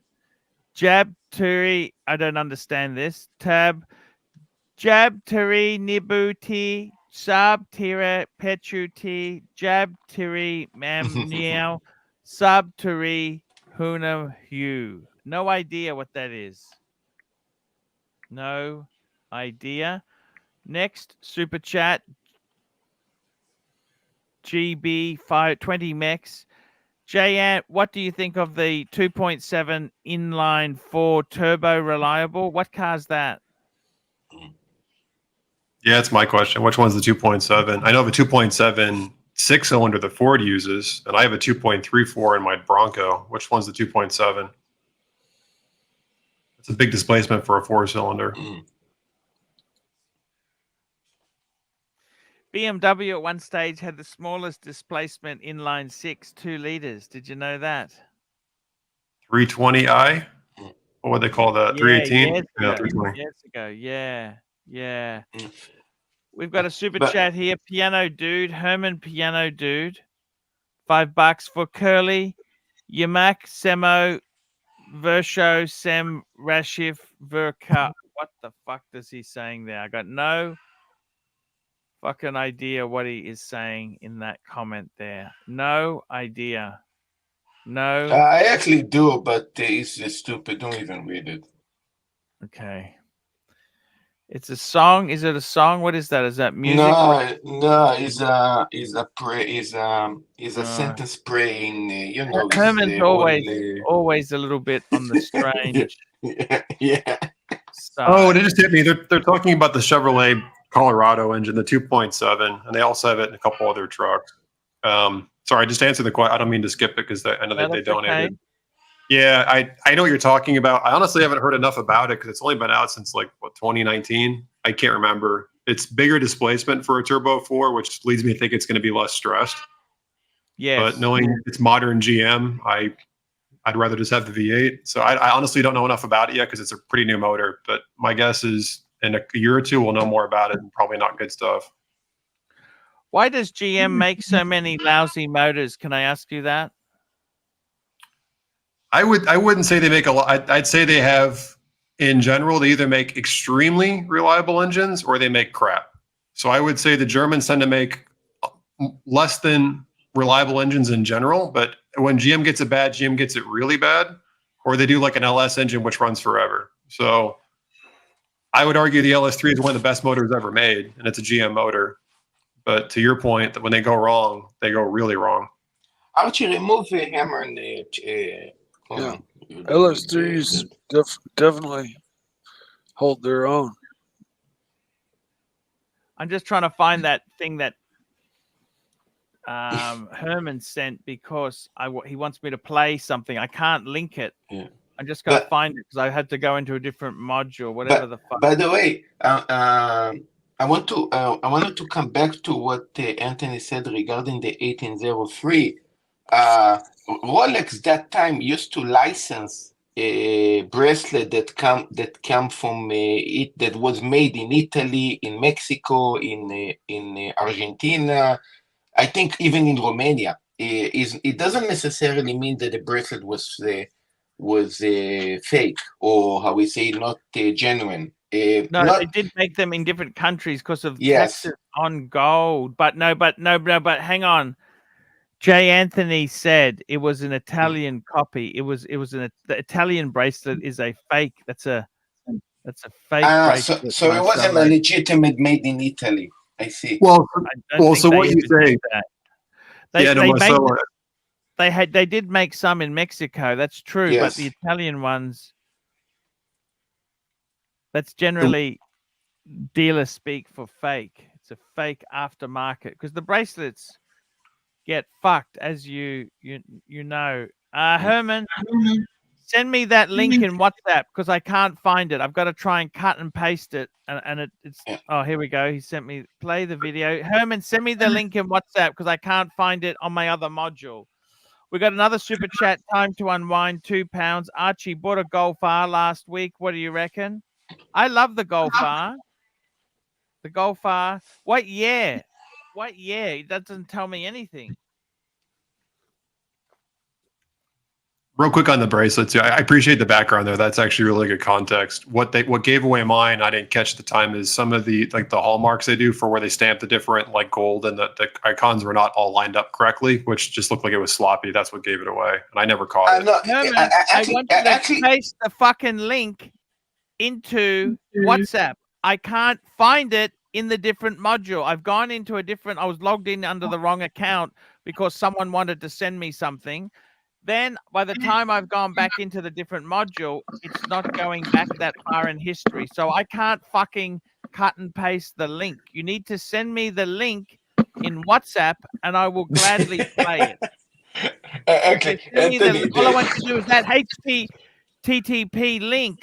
Put the link into WhatsApp and then I can play it. Actually, Anthony, the quality of the ones that used to be made in Mexico and in Italy was a bit lower quality, but it still was under a Rolex license.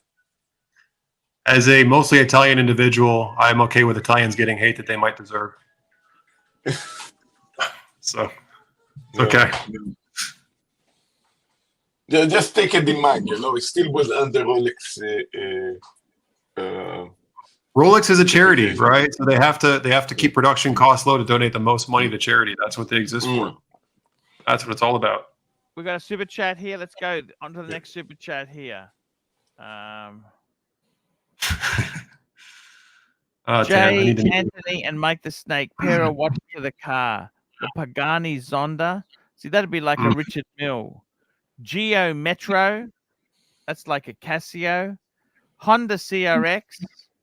Holden Monaro GTS, Alfa Romeo Emilia GT Versace, and a Pontiac Sunfire. I'll let you Veloce means velocity, and the Zonda is more of an FP Journe. That's Richard Mille's an insult to that car.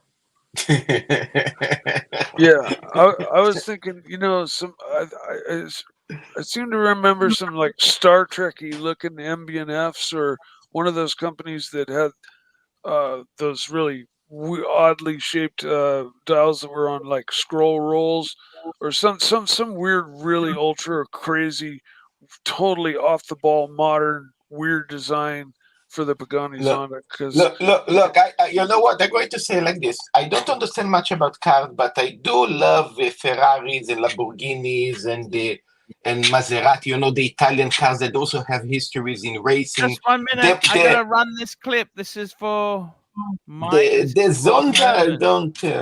Ascolta, Ricciu, tu silu redil, ipocriti, tu silu papada, cosicita.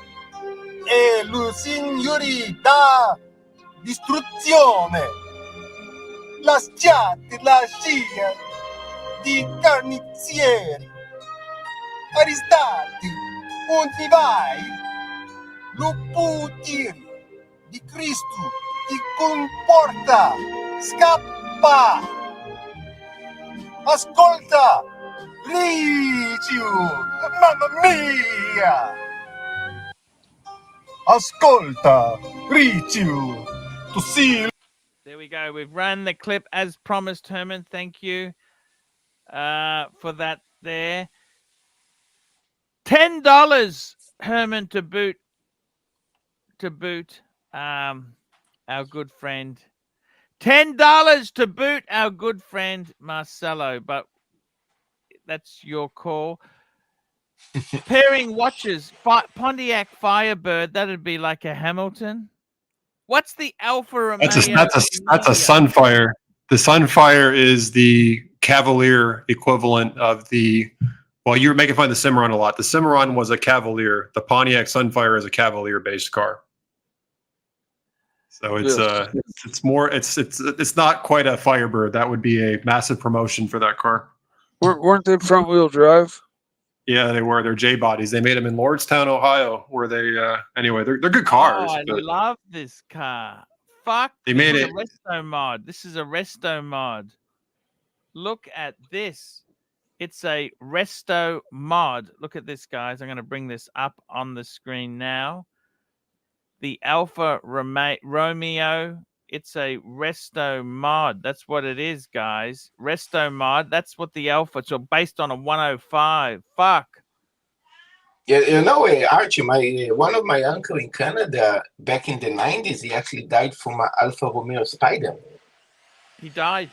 Yeah.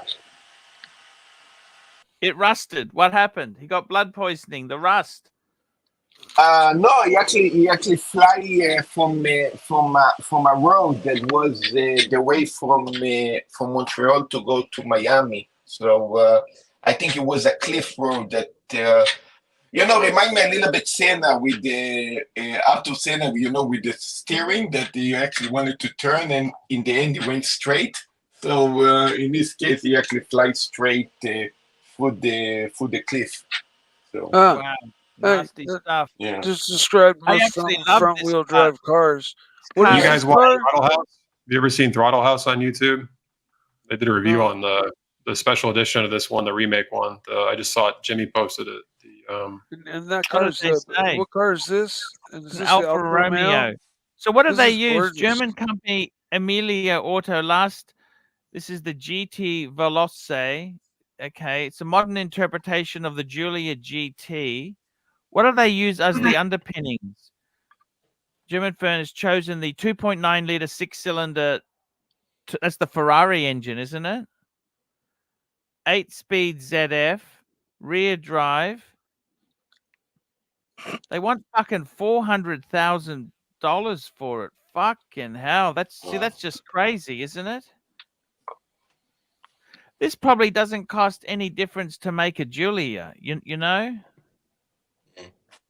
That's ridiculous. $400,000? Because it's vintage, Archie. No. This is a modern car. It's because it's a low production custom.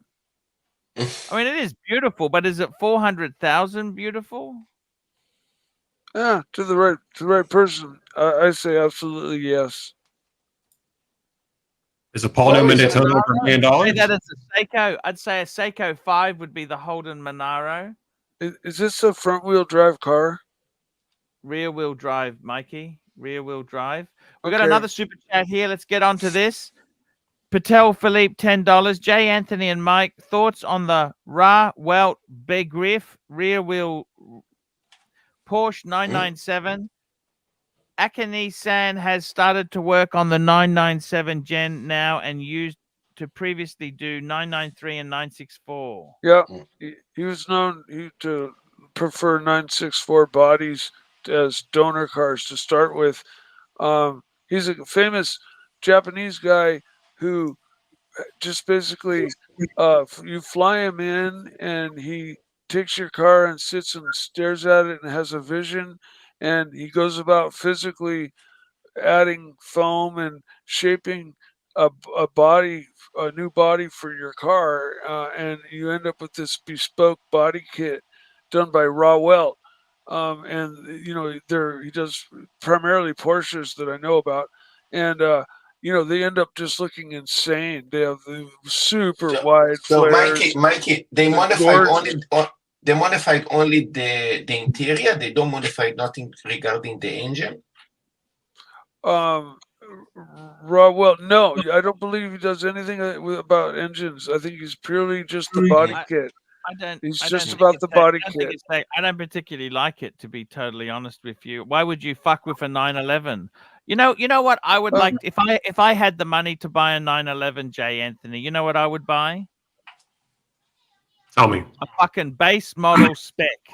I just want a 911 manual. I'd want probably color. I'd say, what color would you get? Probably like a dark blue, black interior. That's it. Actually, dark blue, royal blue with a cream interior would also be nice, or a terracotta type of interior. That's it. Simple. I think there is a German company that is licensed by Porsche to modify the engine. I forgot the name of them. Actually, they're doing this for already many years. Yeah, Singer, or another company called RUF. What do you think, J. Anthony? I just want a base model. I just want a base model. The problem is they won't sell you a base model. They make you buy all this fucking shit. You told me you had to get the special suspension and this and that if you wanted one. They won't sell you a base one. Is that correct? Yes. So I was actually looking at 911s today. I was looking at a 991 with a manual transmission, and it was a Carrera S, and it was the options I wanted, except it didn't even have freaking heated seats, which I know sounds like first world problems, but it was basically, I don't know. They're really bizarre how they option some of this stuff up. If you want to get a manual transmission, they want you to get the Sport Chrono package and a bunch of crap you may not need. The problem that I have is I don't mind what this guy does. The 997 is considered the last pure non-air cooled Porsche because it still had hydraulic steering. These cars are riddled with reliability problems, which sucks. They had all sorts of problems. I mean, IMS was a thing, but they had bore scoring, and these things are known to take out motors, quite honestly, from bore scoring if you get the base Carrera or the Carrera S. The turbos are better, but they discontinued the manual transmission after the 2010 model year, and the turbos also have issues. So I really like these cars, but these cars are known to blow up without warning. Yeah. Well, Raw Welt doesn't care whether it's a 69 base model, no flare 911 or a modern car. He just comes in and creates his vision personally for you. And the kits are kind of just all bespoke. And to your point, I don't mind him doing this because I don't know what it is in Australia. 997s are pretty cheap here. Well, the .1s are. So there's .1 and .2. .2, they eradicated the IMS issue, and they're known to be slightly more reliable, and they upgraded the infotainment. The first part, the 997.1s, which were 05, late 04 build to 2008, I think. Yeah, they have that countershaft or that bearing problem. Those are really cheap in the U.S. comparatively. You can pick them up all day for 30 or 40,000, and it's because people know they're known to blow up. So if he wants to do one of those cars, I don't mind him taking one of those apart because they're not ever going to be that collectible. Yeah, exactly. Yeah, exactly. The people. We got a super chat here. Patel Philippe, $5. J. Anthony, thoughts on the Rolex Le Mans? And do you think Marcelo, as a celebrity chef in Tokyo, will get a yellow? So this Le Mans is a special edition. I think he knows. Do you want to pull up a picture for our audience? And Marcelo is in one of my favorite parts of Tokyo. He's in the Sakura Blossom Heaven in Meguro, which you should definitely check out. It is a beautiful place to be in the spring. Look, I mean, if you're passing by, you're more than welcome. Just let me know for me to bring the watches for you to see them. So, No, I will. Yeah, I'll probably be in Osaka and Kamakura in the near future, but I don't know if I'll make it to Tokyo. Kamakura is not far away, you know that. I do. I love Negro. I love Negro. Yeah, this has the Newman dial. I love this dial. I think it's awesome. By the way, there is one more thing that people don't mention, and it is that the white gold. You know, there is a tone of white gold that you guys are very familiar. The white gold, the tone that actually they put in this watch, is exactly 1-to-1 to the tone of the steel versions. This is actually very weird. I noticed that something was weird with that tone, and I had my steel Submariner, and I realized, fuck, they actually imitate the same tone of the steel in a white gold. Nobody actually mentioned this. I didn't know that either. I've never seen that one in person. Nobody actually mentioned it because I have several white gold watches, and the tone is exactly the same tone of the steel. It's actually fascinating to see that. We got a super chat. Yankee Doodle, $5. What's the first thing that comes to mind when you see someone wearing a 36 mil 18238 yellow gold? Depends on. I don't think anything comes to mind. I mean, I kind of think they're a cool watch. I think they're very cool. Nice Rolex. Nice President. I don't know how you can tell the difference between an 18238 and an 18038. They look basically the same. The 118238 is actually my preference because it's got the improved clasp. You know, the clasp is different. But what comes to mind? Look, I think we're talking days, right? I got to be honest with you. I don't really judge people on the shit they have. I know there's douchebags that have them, and there's non-douchebags that. I don't think it really makes that much difference. You know, I think I think they're a very cool watch. Very cool. I think they're a cool watch. For me, I think they're a little bit small. What do I think? What comes to mind? Nothing really comes to mind. What do you think? What do you think, Jay Anthony? You have one. What do you think?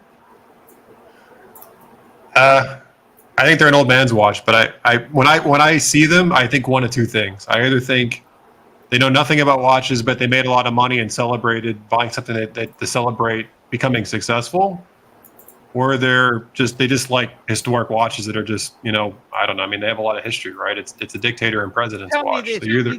What watch do you think is more successful? Someone wearing a day-date? Mike the Snake, you have a sound there. 5196. What's more successful? Someone wearing a 5196 or a day-date? I heard it. Sorry, I was listening to Marcel when the clicks. Which watch? Mike the Snake have some sound there. A sound effect. I did not. My sound's been off this whole time. It's this. Now he's okay. Now he's okay. Okay, what do you think, Jay Anthony? What do you think is more successful? Someone wearing a 5196 or wearing a day-date 36? So in the U.S., at least, when I think of the people that buy these watches, if I see someone wearing a 5196, I'm going to make the assumption they're more successful. Not because they're of the cost difference, but because honestly, they can be about the same, right? It's more of the people that buy day dates. I know people that should not be able to afford them, that rack up credit card debt to buy them to look like a rapper, and they shouldn't really be wearing them. But if you buy a Patek, it's because it's more of a stealth watch. You're not buying it to impress people per se. So to me, if you're willing to drop that money on a Patek, you're not terribly worried about being recognized in your social club. Whereas I think the people that buy day dates could be the same people that buy out of warranty S-Class and 7 Series and do 10-year finance notes on them. Well, Anthony, let me ask you that even better. Somebody that wear a day date, like you said, yellow gold or pink gold, or a day date white gold or platinum. This is now a different story. It is. I actually know a guy that wears a day date 18. What is it? Not. There's a 239. What's the white gold one? I can't remember. It's a white gold one. Yeah. Nobody. And I see that, and I have a lot of respect for them because I'm like they bought that for them and not anybody else. You're right. There's a stealth factor there. I agree with you. But, yes. Yeah, it's a beautiful white. The white gold is beautiful. And Actually, question for you, Archie, though. I almost bought a tricolor. Do you know the tricolor? yeah, the Tridor. Yeah, one. Tridor. Yeah. Yeah. Yeah. A little. What do you think of those? Those are kind of out there.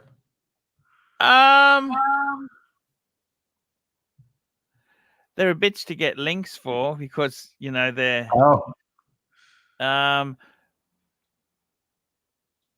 it's never really appealed. I like it. The quirkiness factor is always there.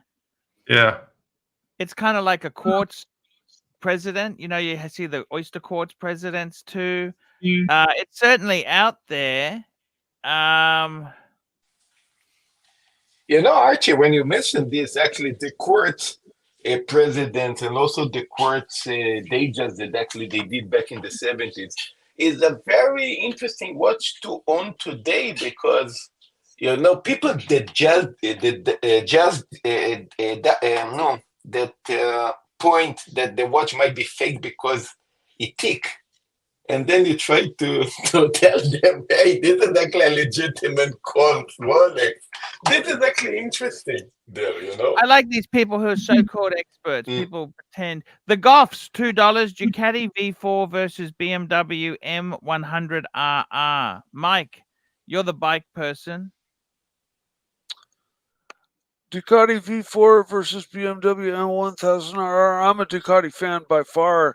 V4 all day long. And we got Patel Philippe here. Patel Philippe, $5.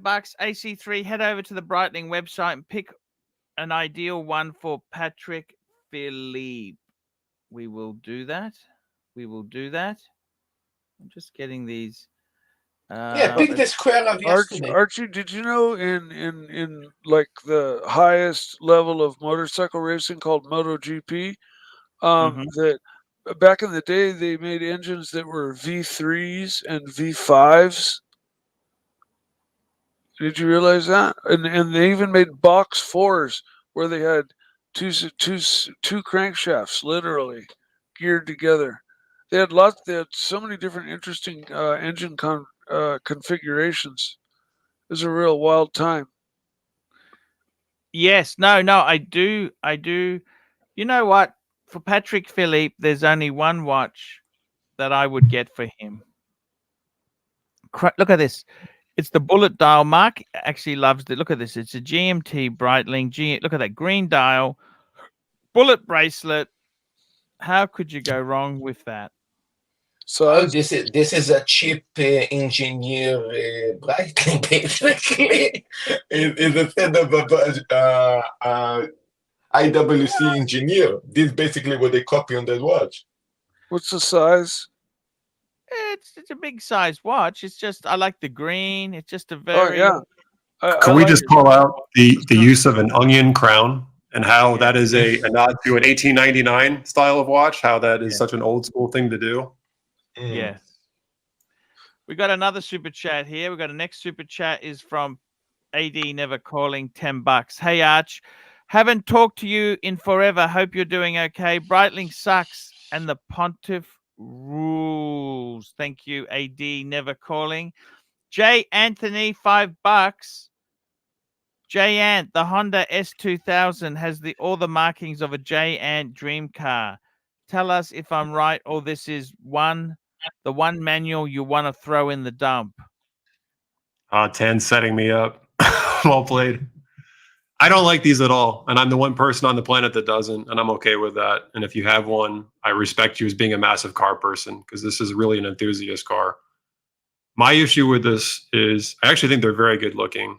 I hate the digital gauge cluster. Like, hate it. I wish it was standard dials. And I hate the engine in this thing. And I know people love it and they're like, it revs to crazy RPMs. This is the most gutless sports car I've literally ever driven. You have to rev the crap out of this thing before it makes any torque and accelerates. They're like beautiful. They're all manual. Yeah, they're beautiful. They're all manual. The transmission is great. They look great. I hate the gauge cluster and I hate the motor. Put a small block in there and it's a better car. Sorry, Mike. There we go. I got to grab the super chat. It's time to unwind £2. Paid $42,000. It's 2023. it laughs over most boy racers. I think he bought a Z S2000. Did he? They're formidable cars. They're like a race car version of a Miata, basically. They've got a crazy little four banger that's precision built and revs to like 10 or 11,000 RPM. It makes big horsepower for its weight and size. Punches way above its weight. Actually, my biggest argument against this car is my M Roadster is the same era, and my M Roadster is faster and to me more fun to drive. Yeah, the S2000's got all the fanboys, and I love JDM cars, but have you driven one, Mike? No. JDM, I have my heart set on a 2JZ Mark IV Supra or a later model GTR, or a Sylvia, or a Soarer. Any of those JDM cars, I'd be all over. We got a super chat here. AD never calling $10. Who steal the leads? 3 culprits. Results of my investigation are pending. Stay tuned, fuckers. There we go. That's from AD never calling. We got another super chat. Patel Philippe, $5. Mike the Snake and Jay Anthony. Thoughts on the slant nose Porsche 930 Turbo? Pull it up, Arch. I don't like these. I know another one. All the things that I'm unpopularly opinionated about. I think it looks like somebody sat on the front and crushed it. I know people love these. I think it looks goofy. But Yeah, let's let the audience decide. They were often an option done in Germany, and then also they were often turned into slant noses later on after, by body shops. There was a time when slant noses were cool, and people converted their regular front ends to slant noses. Slant noses are cool. And I prefer the classic look personally, but they did take the slant noses and turn them into 935s. So you got to give them that. They did evolve into greatness, absolute greatness. The slant nose Porsche, specifically. We got a super chat, Little Dave, $2. Is the whale tail on the 930 an aftermarket part, Mike the Snake? Yeah, Moby Dick. Yes. Mike loved the Moby Dick Porsche. I agree with you. I forgot about that. The Moby Dick is an awesome car. Oh yeah. No, back in that day, the Porsche, everybody was experimenting with aerodynamics and things, but Porsche just kind of ruled the roost there for a little while. Archie, do you know what the Moby Dick was? Oh yeah. Yes, the big whale tail on the back of the thing. Yeah. Well, it wasn't just a whale tail. The whole BMW rear... did the Batmobile, with the big fuck. I never really been a big fan on these add-on things. We got Patel Philippe, $5. Jay Anthony, best watch to flex at a car meet in Lansing, and the best watch to flex at a car meet in Texas. Tejas. Dan, you asked the best questions. You and I need to meet. In Lansing, Michigan, it would be a Shinola because people would be like, "Thanks for representing Detroit." In Texas, if I'm in Dallas, I'm with all the traditional Texans and Dolly Parton. It's going to be some solid gold Rolex, maybe Mark Solid Gold Submariner. There you go. And we've got another super chat. Patel Philippe, $2 for Mike the Snake. Pull up the Porsche 930 full carbon. Yes, love these. Oh yeah. Porsche 935. Type in Kramer 935. There we go. This is it. Ooh. I have not seen those. Yeah, this is maybe a newer version of a 935. The 935s I know of were like running IMSA and Can-Am during the 80s, and these cars. And the blue whale was, I think, the top white in the center. It wasn't just that it had a big wing; it didn't have a whale tail. The whole back of the car was extended. There's the Kramer Porsche, or the Jägermeister Porsche. That one was done by Kramer. That's a world famous 935. Gets up and goes. And this is back when Porsche was experimenting with water cooling. Believe it or not, a lot of these 935s had extra intercoolers that cooled the heads, so they had water cooled heads. Yet were still air cooled cars.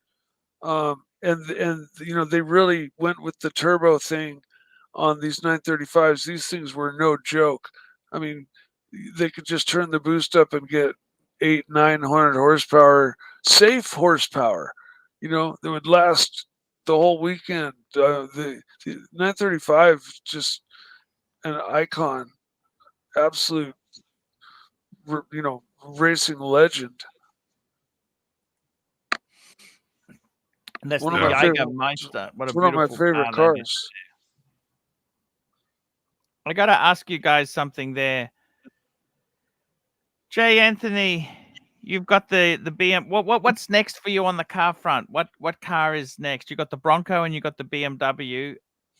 You were looking at 911s. Would you get rid of the BMW if you got a 911, or it's an additional? So I have a 2-car garage and I have a lift, so I can keep 3 cars in my garage. So my spouse has a car. They have the ND Miata. That's their car. And then the BMW is the toy and the Bronco is the daily. So it would have to be the BMW. And I can only have a car. I can't have another truck, which I know you would be fine with. I've been looking at a couple different cars. I've been looking at E39 M5s. I've been looking at 997 turbos, 991 Carrera S's, and then Cayman S's, and it would replace the BMW. I've also been looking at C7 Z06s. So I'm all over the place. So you would sell the BMW. How much would you get for the BMW? To a good collector, maybe like 30,000. Okay. See, wouldn't you be better off just holding on to that? Sometimes I mean, this is one of those things. I mean, I love the car to death. I mean, it's one of those things. The problem is, it's like I only have 3 garage. I know this is first world problems. Can't you buy another? Can't you rent a garage or something? I could. Yeah, I mean, the BM. I don't. Yeah, I don't know. There's a lot of cars I want. I only have parking for 2 of my personal cars right now, which sucks. I also really want an E34 M5. So I say all this to say, if I found a really good deal, I'd probably be in a weird position. But to your point, I could rent a garage. I could also build on a garage, but that seems like a bad investment. Actually, question for you. We're talking about cars here.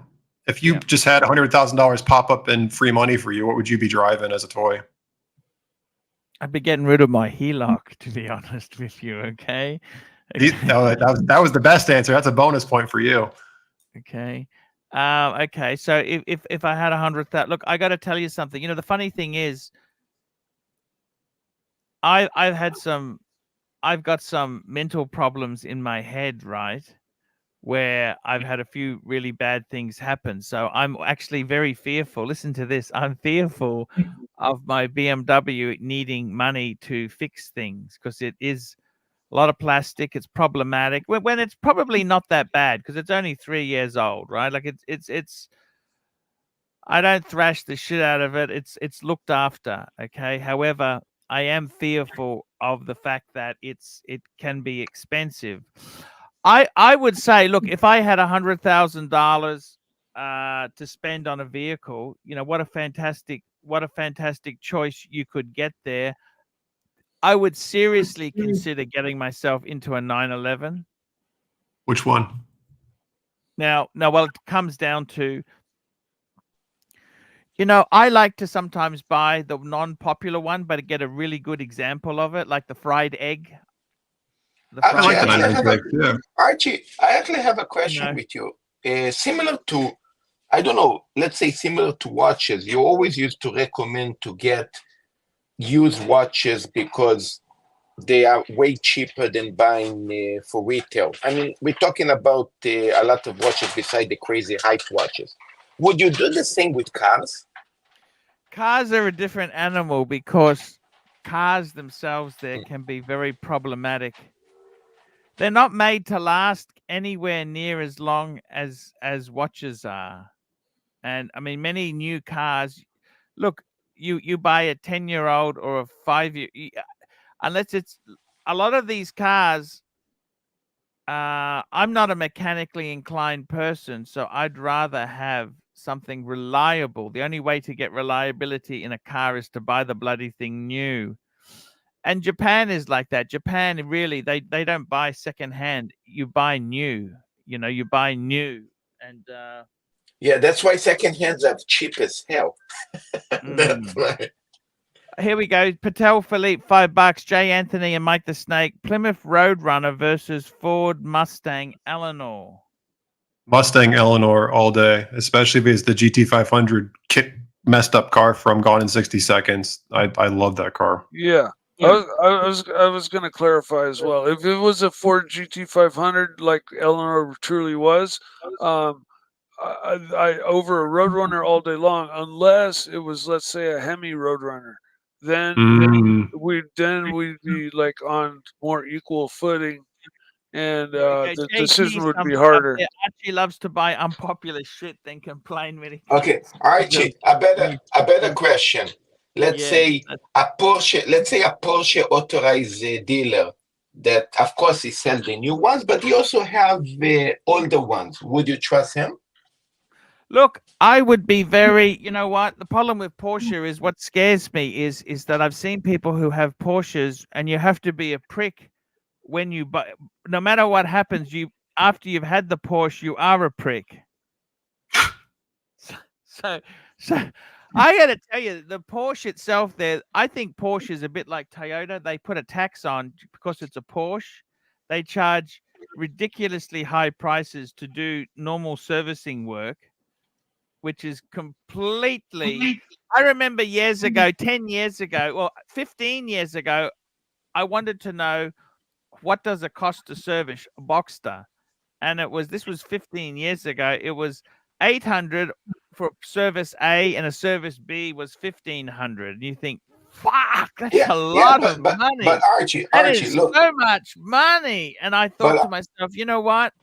Fuck the Porsche. Porsche is ridiculous. But Archie, take this for example. It's ridiculous. It's not worth having. You know, if you're gonna, I tell you, Jay Anthony, if you can't really, I think the thing is, when you look at these exotic cars, if you can't afford to maintain it or service it, you definitely can't afford to buy it. One thing I remember reading years ago, if you can't afford a new BMW or a Mercedes, there's no way in the world you can afford a second-hand one. Yeah, but Archie, take for example, look, you let's say a new, I don't know the prices, but let's say a new 911 costs $100K, right? Buying you from the authorized dealer. But they're a lot more than that. Okay, but let's say they have a used one from 3 years ago or 5 years ago, because they also sell that ones for a fraction of the price. No, they're not. They're fucking expensive. Porsche is actually. It's not quite like that. See, you don't understand it, Marcelo. It's not quite like that. How you're describing that's what you would think it's like, but it's not. Porsche. Yeah, because I'm thinking watches. You're right. I'm gonna be honest. If it's a Macan or a Cayenne, it's otherwise they don't really depreciate, or a Panamera or whatever. But otherwise, any manual transmission sports car Porsche holds its value very well. I see. Exactly, and I got to especially the ones with 4 speeds. Yeah, well, you know, your era. Yeah. Actually, Archie, one loophole you may have in Australia is in the US, you can buy certified pre-owned Porsches. It's any car up to 13 years old. I don't know why they did 13 years. Like you get like a 2011 997, they would do a CPO on it. You can get up to, I think, another 3 or 4 year warranty on it. And you can get an included factory maintenance plan, and everything is covered under maintenance for the period. I know a lot of people that buy those, and then it's actually cheaper to buy it that way than it is to buy it secondhand or to buy it new. But that's like the one exception to the rule. Look, what companies are offering this? Porsche CPO is up to 13 years since sell date. Wow. But they're so expensive. Porsche is just so ridiculous. You know, I think Porsche itself I'll be honest with you, Jay Anthony. I'm fucking disappointed with how the whole auto industry's turned. You know, as many things make me angry. EV, I can't stand EV. I can't stand hybrid, right? Yep. I really. 911s are hybrid now. Sorry? Yeah. All 911s are going to hybrid. They're all going to have batteries now, or e-assist, whatever they call it. The other thing I can't stand is the fact that in the car industry itself, we've gone to SUVs. It's physics, right? SUVs. So if you want something that handles well and drives well, you want a low center of gravity, okay? And it's physics. People want SUVs. You know, the funny thing is we're into sports utility vehicles, but we've never been so fat in our life, unhealthy in our life, and I find it sad. Sedans are out.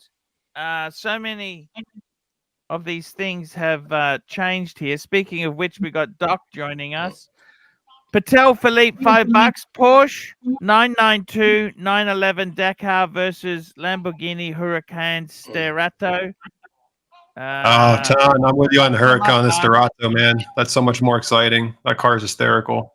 I had to come on because I'm sure when he was talking Roadrunner, he meant Superbird. Superbird versus Eleanor. That's a good catch. Yeah, that's a good catch. Yeah, but you know what? I'm going to ask you. Yeah, guys like Superbird this. or Hemi Roadrunner.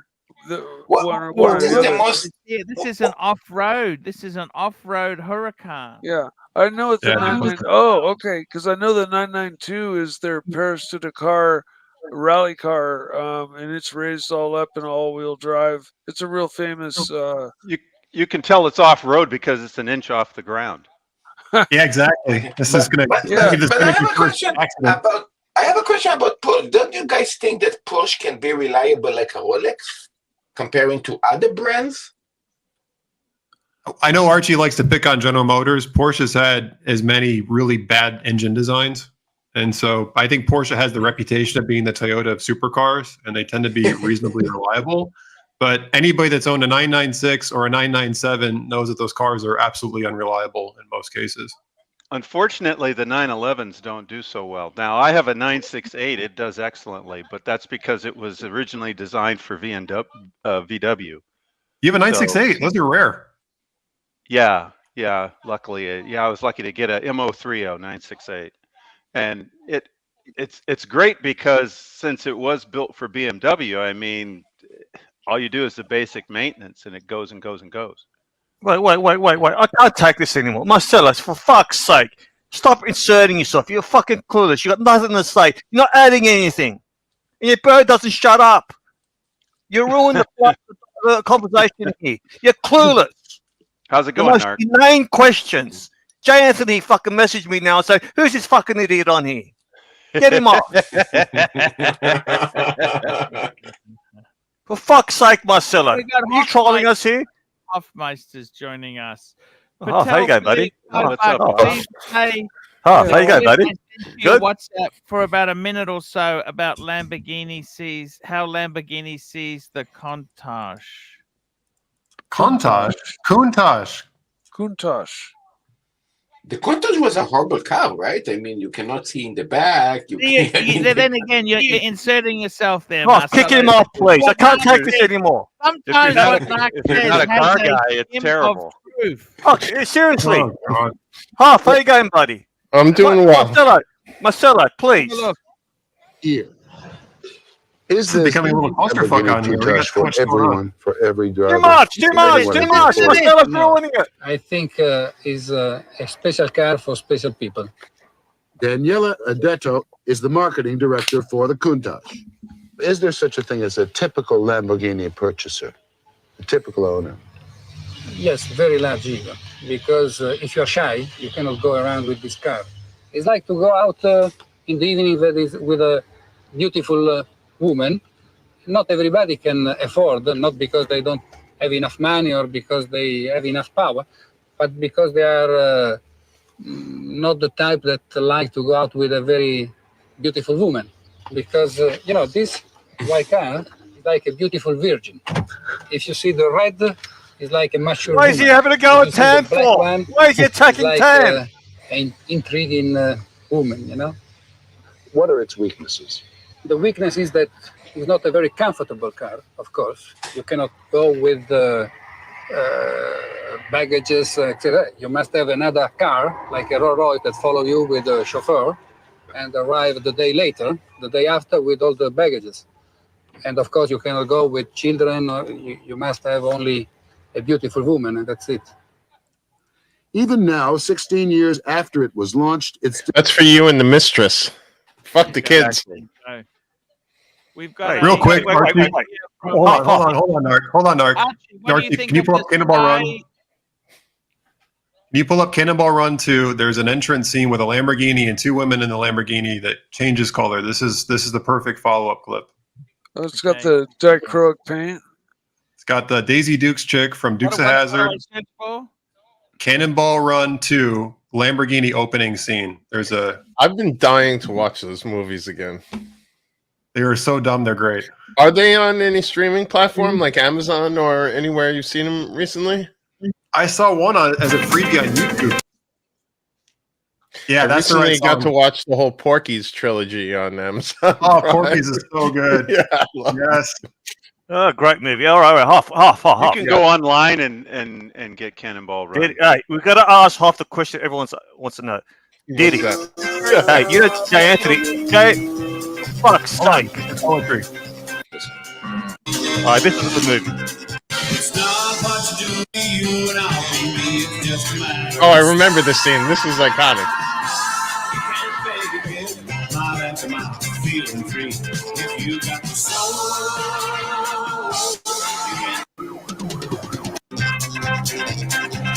Panic. Just watch the side. Lose a white Lamborghini with two good looks. In pursuit of a white Lamborghini. This is not a recording. Cannonball, cannonball, cannonball. It's not what you do, it's how you do. Be anything you want to be. It's not what you got, it's how you use it. Hey, thanks for the house, Jeff. But there's a red one behind me honking its horn. Correction, it's passing me. And it's got two great looking chicks in it. There we go. How's that? Snuff Garrett. That's one hell of a name. Nothing like Lamborghini on the road. They got ride presence. What do you think of the Sky Dweller, Rich Mitch? I had a Sky Dweller. I got given one. I love the watch. Unfortunately, I had it stolen, but that's another story. Can I ask a question? I got to get going. Jay Anthony, you don't know this, but Half is a music producer. He went to one of P. Diddy's parties, right? You went to the white party, huh? I got to hear about this. Right? No, Half. How fucked is he? How fucked is he? I'm looking at Hoff. Yeah, I want to hear about this. We're Full baby screen Hoff. Mean? No, don't play fucking dumb. You've been to his What do parties. you mean? How fucked is he? Oh, he's screwed. He's definitely screwed. He's going to be Now- getting made an example of. And Now, you let me can tell ask it by all the people who are coming out and then coming days. Yeah, you should have He's in a got lot of Curtis trouble. protection package, right? Was obviously the people who were protecting Yes, you him- should have used circular drama LLC. No, I'm for serious. sure. Half. He was being protected all these years. You got the keys from Mayor Allen last year. If they had enough of him, you see, why have they given up on him? Because he had the protection. No, I'll try to look up this clip right now. I think a lawyer had it right. He should have just paid the hush money. when $30 they million first for approached him the with book. that book. Yes. Yeah, he pissed Yeah, somebody but there off. was But he shouldn't have. there pissed were other off. suits going on. That's the problem. Half it wasn't just her. Was it him Well, it just being didn't help once it made Yeah. public, and that it was public. He paid $30 million. Then everyone came for their piece of pie. Yeah, there's word on the street that Jay-Z is going to be next. What are you I hearing? mean, that's been the rumor That's a forever. rumor for but 20 years. Yeah, yeah. Good luck. Naki, What? Hoff is not a lawyer. He's just Yeah. a civilian like He's me and been you. to his parties. Ah. So Hey, a million people. you saw this coming These, a long time these ago. parties have thousands of people at them, Mark. Yeah. It's the ones that go inside the house and stay too long. Yes, I'm you just- gotta. That's You got to exactly- know your place. You know, You know, I'm Hoff, gonna jump off, Hoff. he's not joining in on the orgies. That's not Hoff. That's not his thing. Euroburn. Rich Mitch. By the way, says- can we get back to those links that Aussie expat was talking about? Holy shit! Last Archie show I seen, it was Jay Anthony. Aussie expat was on, and guys, he was talking about some links that a service you can go to Japan and get. Just be one. Oh, what do you think about Jay Anthony? A grade? Oh yeah, big time, huge fan. What do you like Be about back him? in 1 minute. Give me one All minute. right, all right. I like that he has honest opinion. No. I'll be 100% honest. I like that he has his own view on collecting. Yeah. He kind of has an eclectic taste that he's loyal to, and he can talk cards amazingly, just as well as watches. I like that he always. I mean, he seemed to be fair. And above all, a great sense of humor. So a lot of his videos, you know, it's negative comments about certain watches that are sometimes hype watches. Yeah, there's no advantage. I wouldn't say I agree with all of them by any means. I'm not agreeing, but I'm saying there's no advantage to him saying these things unless it's because he believes them. I mean, there's obviously he's a truth teller. He's a truth teller. Hey, Hoff, or a contrarian. Do you have a Samsung phone or an iPhone, J. Anthony? He's got an Oppo. I have iPhones because my company gave them to me. Okay. But if you had a choice, would you get an Android? I'm not a phone guy, honestly. In general, I hate technology. Which is point. Your point is, if you had a choice, you'd probably get a Android. You'd probably get a Google phone. Yeah, one of the Pixels. I'll give you a better answer. The computer I'm watching this on is one that I built myself. So I built my own PC. So that answers your question. I'm a nerd like that too. So yeah, you and I can tell you and I get along good. I appreciate the nice comment. But you get it too. No, we haven't finished. I built my first computer at 8 years old. Believe it or not. We haven't finished teabagging you. We haven't finished teabagging you here, Anthony. Right? We're giving you some compliments. No, we, as a community, Arch community, appreciate you coming on and helping Arch. Yeah, absolutely. In his most dire of needs, this is when its brightest soldiers arise. Agreed. Yeah, right. You're very welcome. I'm here to ride your coattails. And, same with Doc. Same with I Hoff. think Pan's been doing an amazing job of ushering in a whole new wave of watch enthusiasts and fellow YouTubers that, you know, bring a cool perspective. Hoff, welcome back. I'm going to drop off. Great panel. Anthony, like the new Avi. That was funny. I like the new Avi. That was funny. No, welcome back, Hoff. Thank you, buddy. Good to be here. I was hoping to talk some Gumball 3000. What the hell's going on with Nico? Have you guys been following that drama? No. His Ferrari keeps fucking up, and then like he gets to a new city, they have like techs working on it, then like halfway through it overheats, he barely makes it there, and then one of the last videos I seen, he said he was like suing Ferrari or had a whole list of demands and threatening lawsuit and craziness. Good luck with that. Right. I mean, they're laughing their head. Ferrari's no Hublot. He's going to have a tough one going against Ferrari. Do you remember when Ferrari sued Deadmau5 for putting weird labels on his car? Do you remember this BS? Oh, I mean, they're famous for blackballing people for changing the color of the car. Absolutely. That's a major. We have no humor. Yeah. Have you been following the Gumball 3000 stuff with Nico? A little bit. I've seen he seems like he's completely out of control now, right? Yeah. I don't know. It seems like, but I do feel bad for him. The fact that it does seem like he has some major electric gremlins in that Ferrari. But would you really take a Ferrari on that type of thing? It's not really meant. Well, it looked like it wasn't just his car that was having problems. I'm sure it's intense heat. I don't know where the actual trips through this year. Yeah. Rich Mitch, £2. How long is the wait for the Sky Dweller? Hey, I don't think it depends which model. They don't make a lot of them though in the Sky Dweller. They really don't. I think it's the biggest weight is on the steel ones. Steel blue dials, the most desired. But you can get it in third for like 22. You can get a really nice one for 22 on the gray. Yeah, US gray market's the way. Fuck the ADs. It's one of those few modern watch Rolexes. How have you been, man? I've been good. Just a little busy. What do you think with Nico with his Ferrari? So it goes from Singapore. They drive up. So, wait, hold on. Let me pull this up. From Vietnam to Singapore. It goes from Vietnam to Singapore. Oh, wow. And distracted by these flooded C8 Corvette here. I think that's the worst possible car you could take, but Hoff, don't you think? Yeah, that's the route. Pretty intense route, right? I take the Ferrari over Lamborghini. What is it called? The LMO2. But yeah, to your point, that's about as bad as you can do. What's the ML2? That like a giant Hummer looking thing?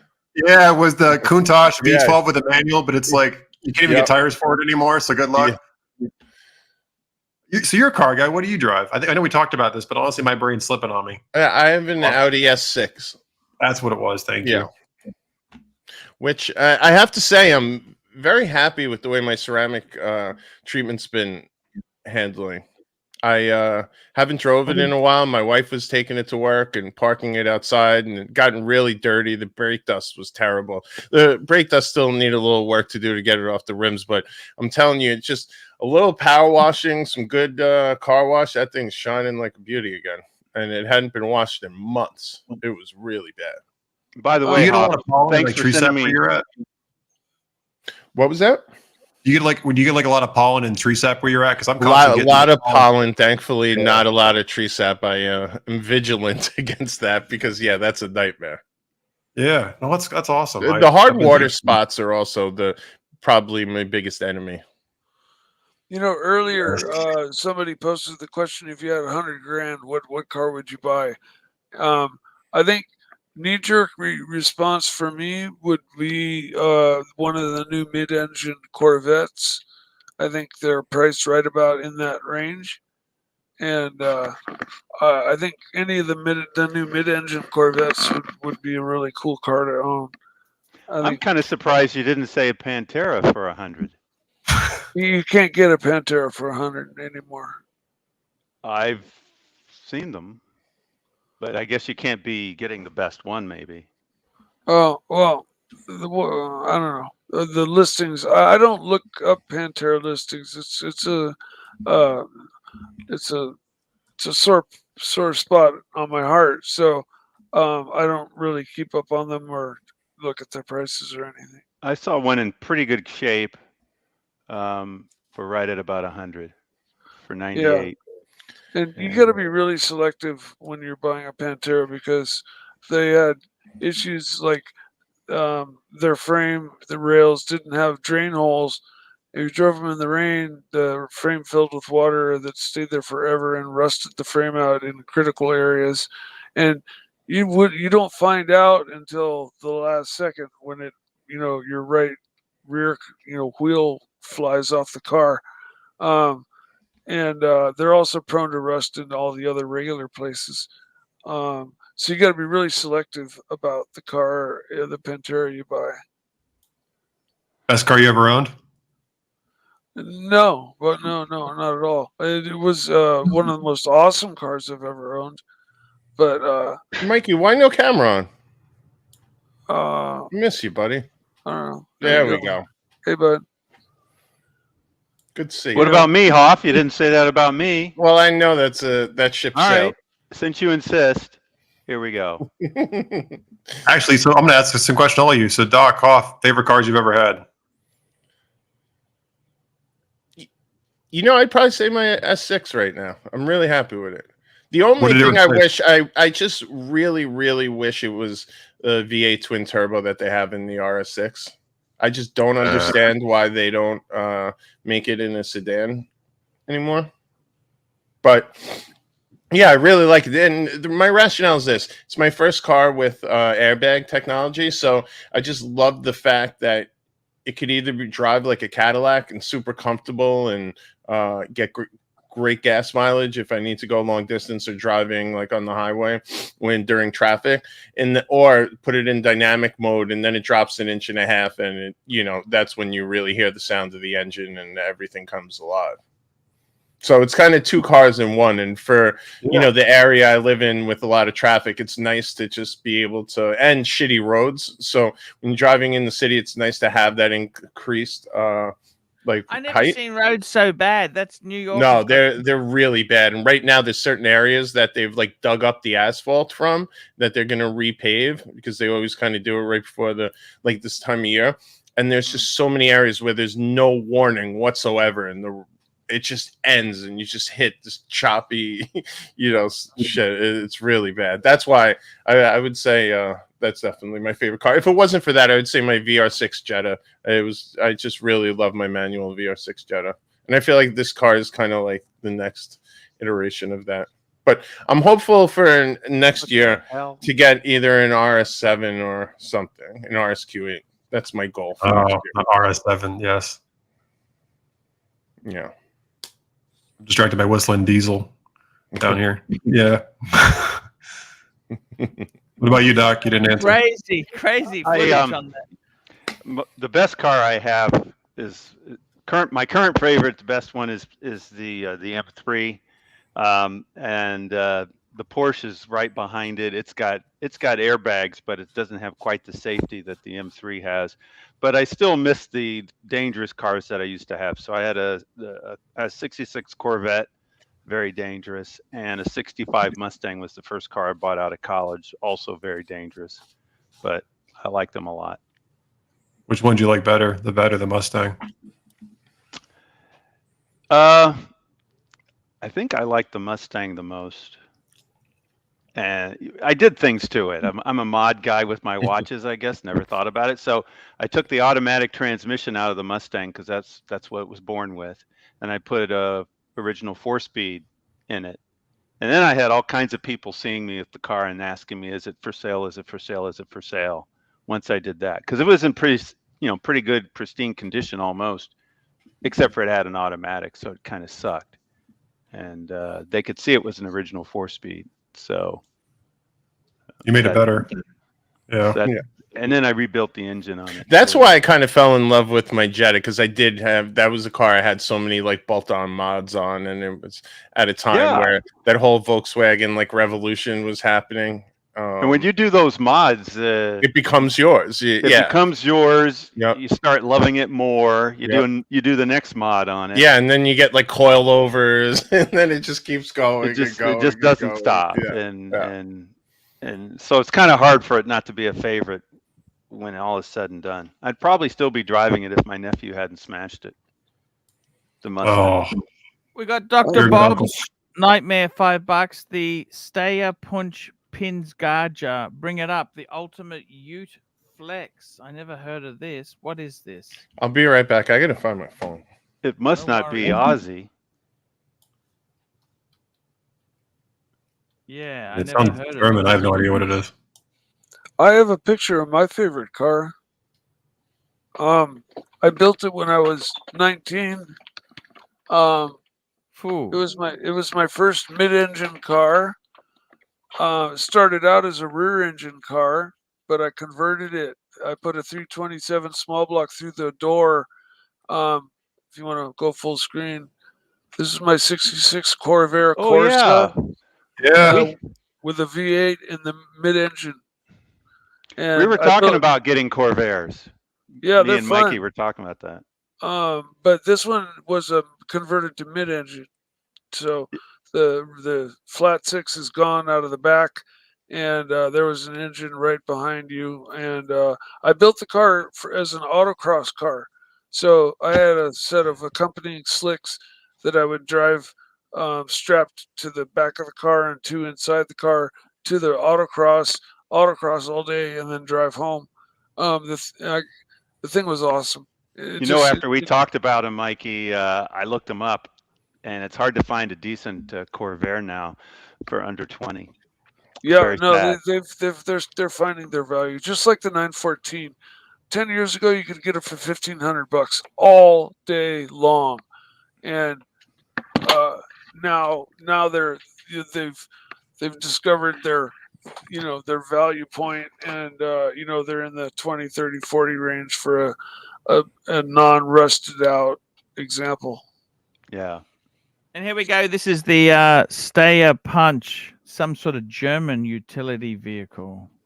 Some sort of German. I see people sometimes on Instagram, and I don't know if it was Nub Gunner or someone that's kind of in the watch scene that I follow on there, who had bought in one of these old decommissioned, like crazy military utes like that looked like that. Crazy stuff. Absolutely. Not my thing. I missed the picture. I'm sorry. It kind of reminds me of a Unimog. I'm curious what the big differences are. Yes. It does look like that. My friend has a Unimog. There you go, Mikey. Oh yeah, okay. This is the Lamborghini one? No. This is the kind of vehicle you see in a James Bond movie. Yeah. Yeah, sure. Yeah, No, the baddies are driving it. It definitely harkens of the Unimog, which my friend has one of.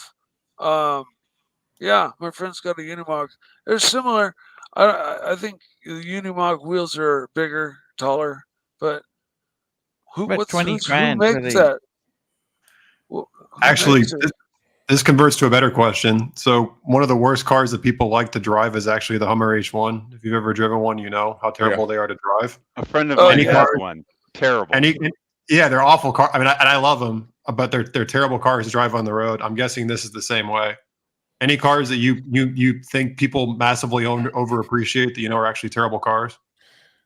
I know a friend who had an H3, the small one, and he used to like, and he kept talking like he would always flex that he had like a Hummer and it was the H3. And it used to drive me so crazy. I used to hate being in that thing. Rodent 3, $5. There's almost more people on the panel than viewers. Don't forget to upvote, everybody.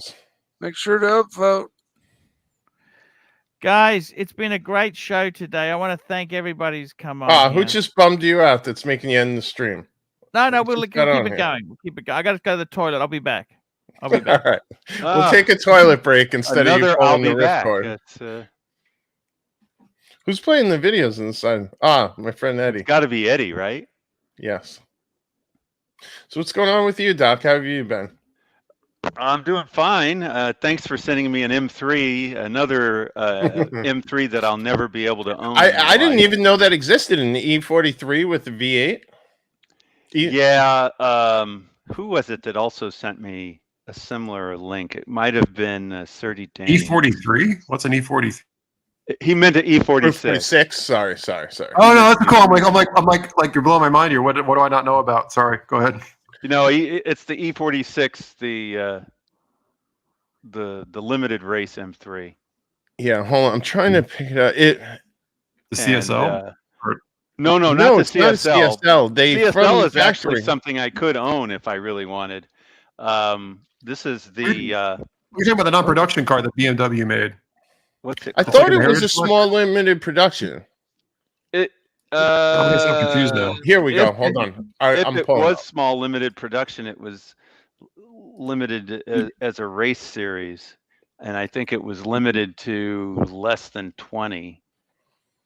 Sounds vaguely familiar. And I just don't remember what they called it. This is it. It's a GTR. Oh my god! Yeah, the GTR, Strauss yeah. version. Strauss. Yeah, this. I don't know how many they made, but do you know, Jay Anthony, how many they made? I want to say it was around 20 or less. Yeah, there was basically a post of Not someone Romeo, that had right? one of these at a car show, and it was just in pristine condition. Sounded insane. I honestly totally forgot about this thing. Me too. I gotta say, I didn't realize it existed. I like the CSL aesthetics more than this. I think a CSL looks better. Actually, you just if we could talk about rare BMWs, thank you for baiting me. Did you guys know there was a V12 Z3 that was built? It's in the BMW Heritage Collection. They put a V12 in the Z3 Roadster. Jesus, that's crazy. That's a crazy shoehorn, even. No, that's the craziest BMW I know they've made. Was that a Z8? Didn't they have a Z8? I actually just saw a Z8 today. The Z8 was the V8. It was the M5 motor, the E30 M5 motor. Yeah, it's a one-off. It's in the Heritage Collection. It was like the M Roadster before the M Roadster. It's a V12. Wow, this only had 350 horsepower. I figured it would be more with the V8. I forgot about this car. Yeah. All right. I'll stop. Well, that's not. That doesn't make sense to me because the standard M3 is 330. Yeah, right. Like, at least. Yeah. And what engine is this? And this is a European car, so comparing European to European, it would be 340, 343, or whatever. If you're comparing apples to apples, and so why would this have such a low horsepower for a V8? It's not making Maybe sense. it's more of a gentleman's driver, but it doesn't seem like it would be. It was a race. Yeah. That doesn't make sense, but okay. It's on the BMW website, so I can't argue. Maybe there's some reason that they want to understate the horsepower. Oh, Maybe maybe they were racing in a class where it was maxed out at 350 or something like that. I don't know, Mikey. Maybe you would know. Sometimes they'll say it's 350 when they know it's more, but yeah, for strategic reasons they have to understate the horsepower. Man, I was last week I was hanging out with some of these some young rappers around New York City that are getting a bit of a buzz, and they're very popular in the car scene here in the city, and they are part of like let's say a group of drivers that routinely make the news of driving like lunatics throughout the city, or doing like these takeovers in Times Square where they're just doing donuts around the cops and stuff like that. And I got we were going from one event to the other, and I was crazy enough to get into the car with one of these guys. I literally almost threw up when I got out of the car. It was so like anxiety ridden that I thought we were gonna die, because the way these kids drive is just unlike anything I've ever seen before in my life. And they're all M4 comps, or like M3s, or super tuned like M340s or M440s. They only drive like they're invincible, so then they just do crazy invincible things. Well, can we pause? Because you just reminded me of the dumbest thing I've ever seen in New York City. Do you remember the guy that crashed the Gambala Mirage GT driving drunk? Do you remember that? That was near Times Square. That was the customized. So, do you know what a Gambala Mirage GT is? Yeah. It was purple, and he was drunk, and he was crashing it all over Times Square like a couple years ago. Were you around for this? It was nuts. Oh, I'm looking at it right now. It was crazy, and he got away with it. Wow. Because that's the ones where you send them a GT and they send you, right? Yeah. Like he destroyed this poor car.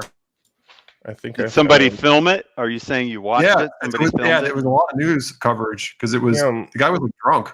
You know, have you seen the videos of that guy? I think it might be in Canada. I'm not, but he's like some super ultra rich guy, and he likes to take supercars like Pagani Zondas and Veyrons, and just it shows him just careening down the street at like 100 miles an hour, and he just smashes into 5 cars, and like he's just known for doing this.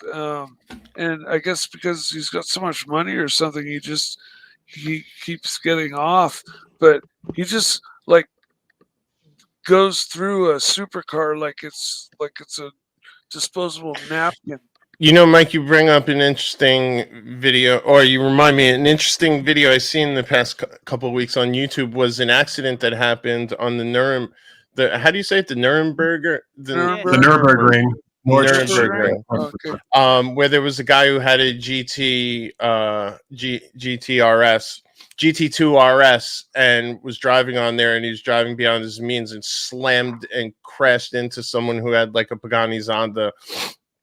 And totaled the thing, like slammed into it, and then he got out of the car and he fell to his knees like crying because he realized like the car he smashed was $3.5 million, and per the rules of that ring, like if you crash into someone, you're on the hook. And the guy actually came out of it and went consoling to him, and it turned out to be the son of the owner of Pagani, and he offered to pay for the guy's car as well as his. Wow. Yeah, I'll look for that video. It's actually pretty mind blowing. Two quick things you reminded me of. There's actually a YouTube channel that does all accidents on the Nürburgring. They just do like endless clips of people crashing cars. Yeah, and then I've watched that. Mikey, have you ever seen Tax the Rich? It's an old YouTube channel where this guy just drives his like F40s and Rolls Royces off road and just like slides them around his estate in Europe. I think I may have come across a video or two of those. Yeah, but I'm not. It doesn't really. Herman Piano Dude, $2. The average IQ in Japan is 105. Thank you, Herman. Doc, I cut you off. Sorry, you were going to say something.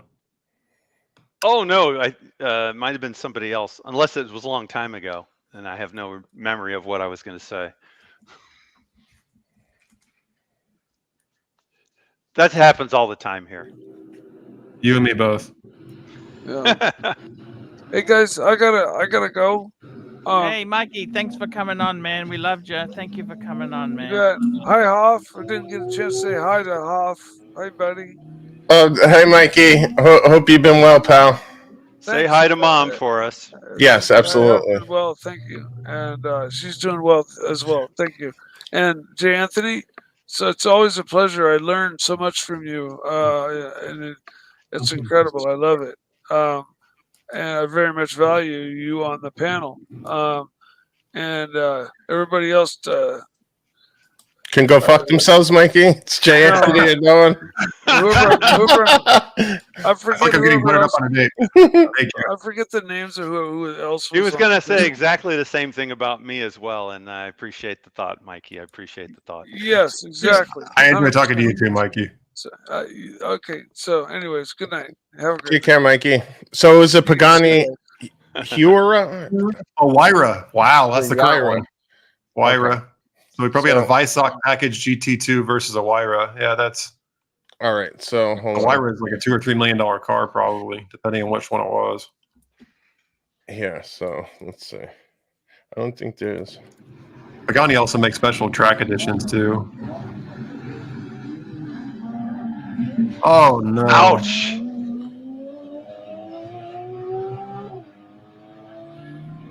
And he says, "Holy shit! Look what I hit!" The guy's instantly like having a breakdown. Oh, and no. apparently the Porsche was like 3 days old. And he spent his life savings to like get this car and oh no.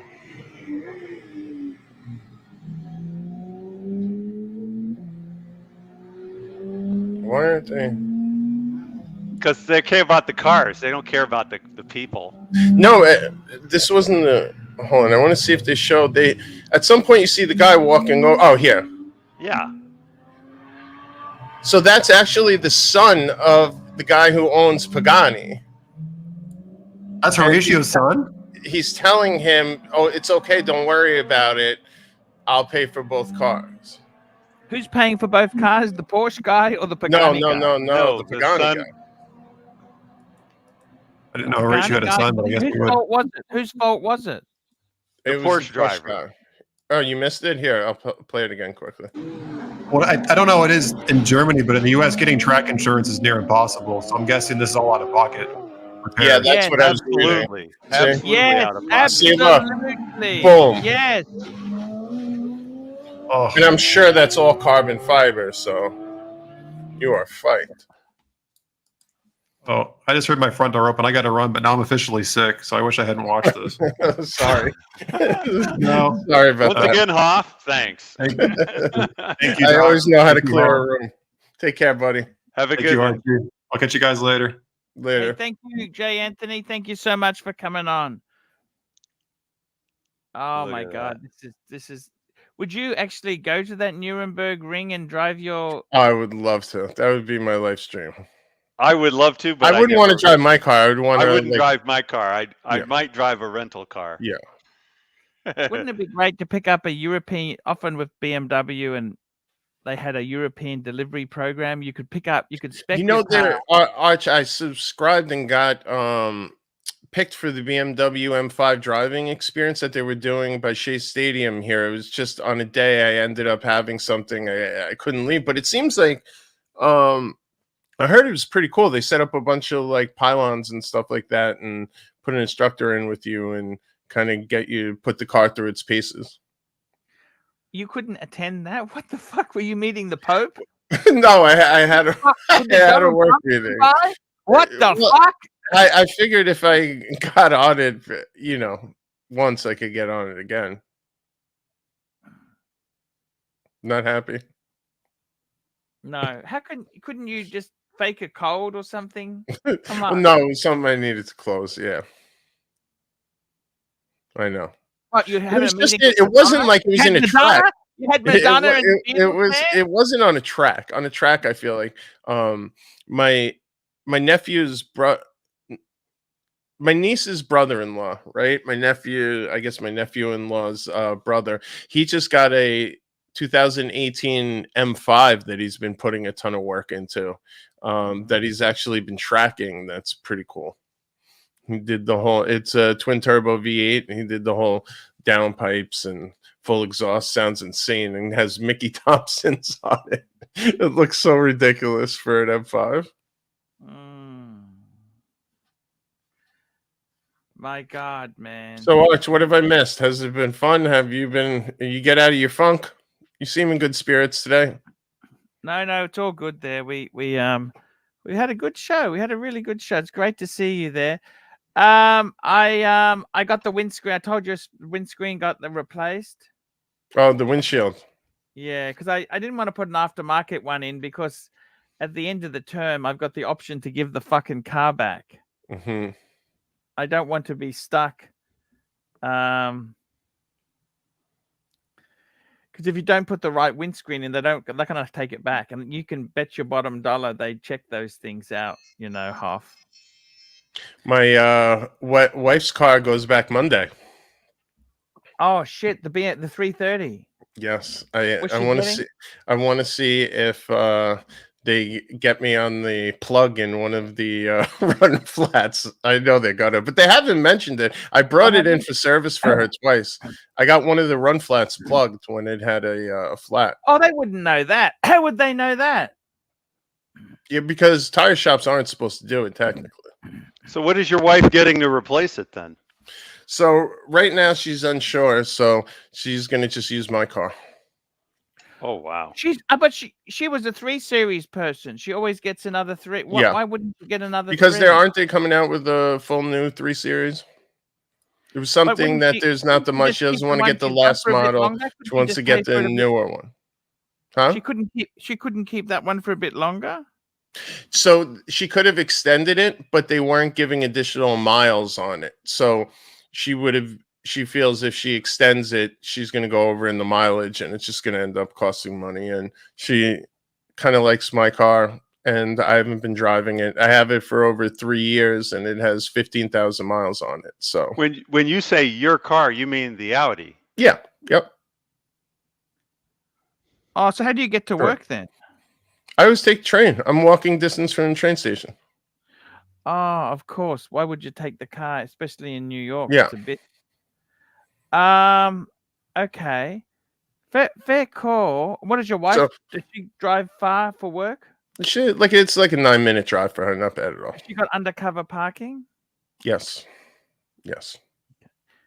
But you know what? I noticed a new door ding that I'm not happy about, but it'll pop out. I don't know if it happened at her work or in our garage here at the building, unfortunately. Yes. Although it's amazing what they can do with. Oh, I had a really bad one that was at one of the seams that I never thought they were going to get out, and they got it out perfectly. I had one at the wheel well that I thought for sure there's no way they're going to get it out. I wished I'd taken a picture of it. I completely forgot. Wow, beautiful stuff. I got to tell you, seriously, I think. You know what my master plan is by allowing this to go on, though? I'm going to let her drive the S6, right? Yeah. And then that way you can. And then that way next year I can get my RS Q8 without losing a car. And then I'd have the Audi SUV, and then I'd still have the sedan. Beautiful, beautiful work. It's and she can't blame you because she's using your car. No, and she likes it. You know what she said she likes when she's going into work in the garage. Like when you go, she works at one of probably the biggest hospital on Long Island. So they have these giant parking garages for the employees to go into. And when she's driving through in my car, you really hear the engine and the exhaust notes. So she's like, no, all the idiots that walk in the middle of the road when they hear it coming, they get the hell out of the way. Yeah, no. She's leaving out another part that she likes too, is they all look at her driving this car. Yeah. And she can deny that all she wants, but we know that that's. Hey, God bless her. You didn't want to get the i4 for her, the electric? No. i4? No. She wouldn't do that. I'm impressed that she doesn't want the electric. I'll be honest with you. If I had the money to just buy her something, I would love to get her an M2. I think that would be the most amazing car for her. I think the M2 is better than the M3. Yeah, definitely. Honestly, and it's an inch shorter than my E46. They had a baby blue one that when I took a car in for servicing, that just blew my mind. It was so cool looking. Yeah, no, it really is. I think I might even have. It's a modern continuation of the E46. Do you even need the M2? You could get an M340. Sorry, M240. M240. Yeah, see. It was like a pale blue that was really cool. Yeah. No, that's a great color. That. Oh, damn! I can't get a good. But yeah, it was fully optioned out. Yeah. It wasn't too crazy, price wise. No, they're actually fairly reasonable. It's kind of surprising.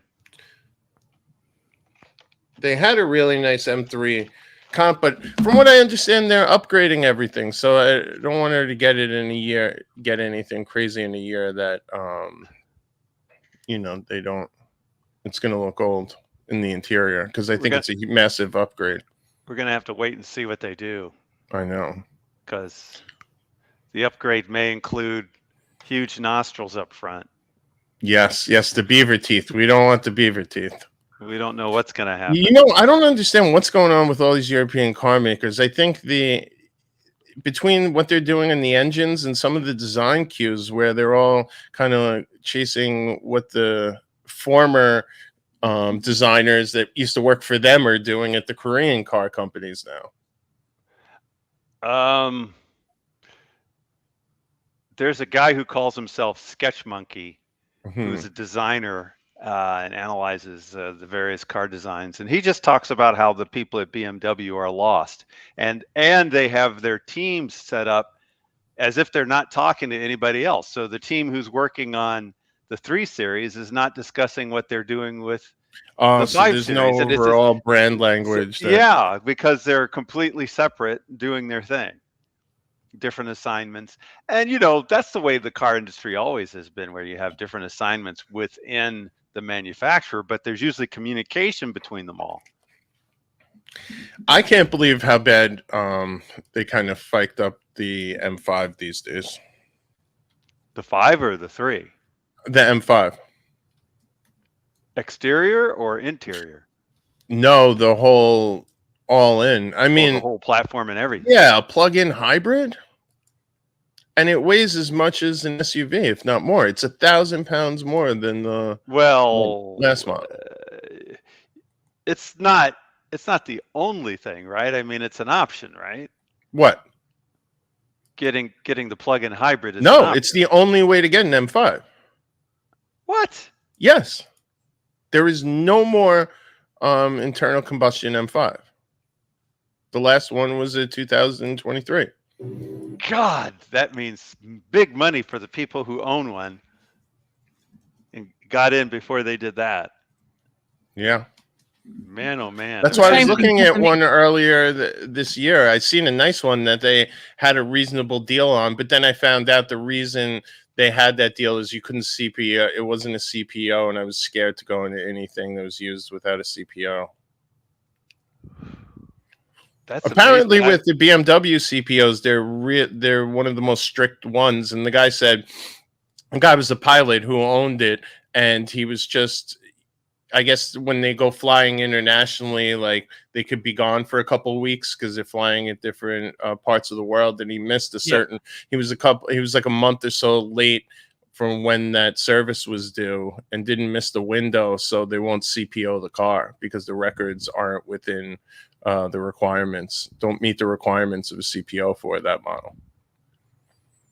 What model of car did he have? It was an M5 comp. It had like 23,000 miles on it. That's amazing, though, that they're. So if the M5 is plug-in hybrid, it's just a matter of time before the M3 will be plug-in hybrid.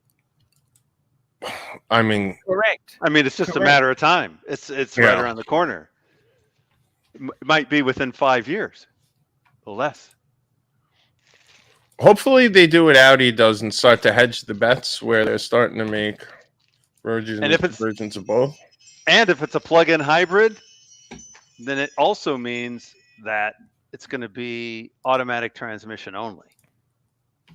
So this is new car. And then so it has both the engine,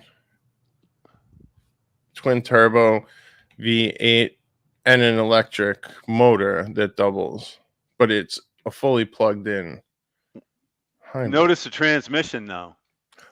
And there's no stick shifts, yeah, or shifter.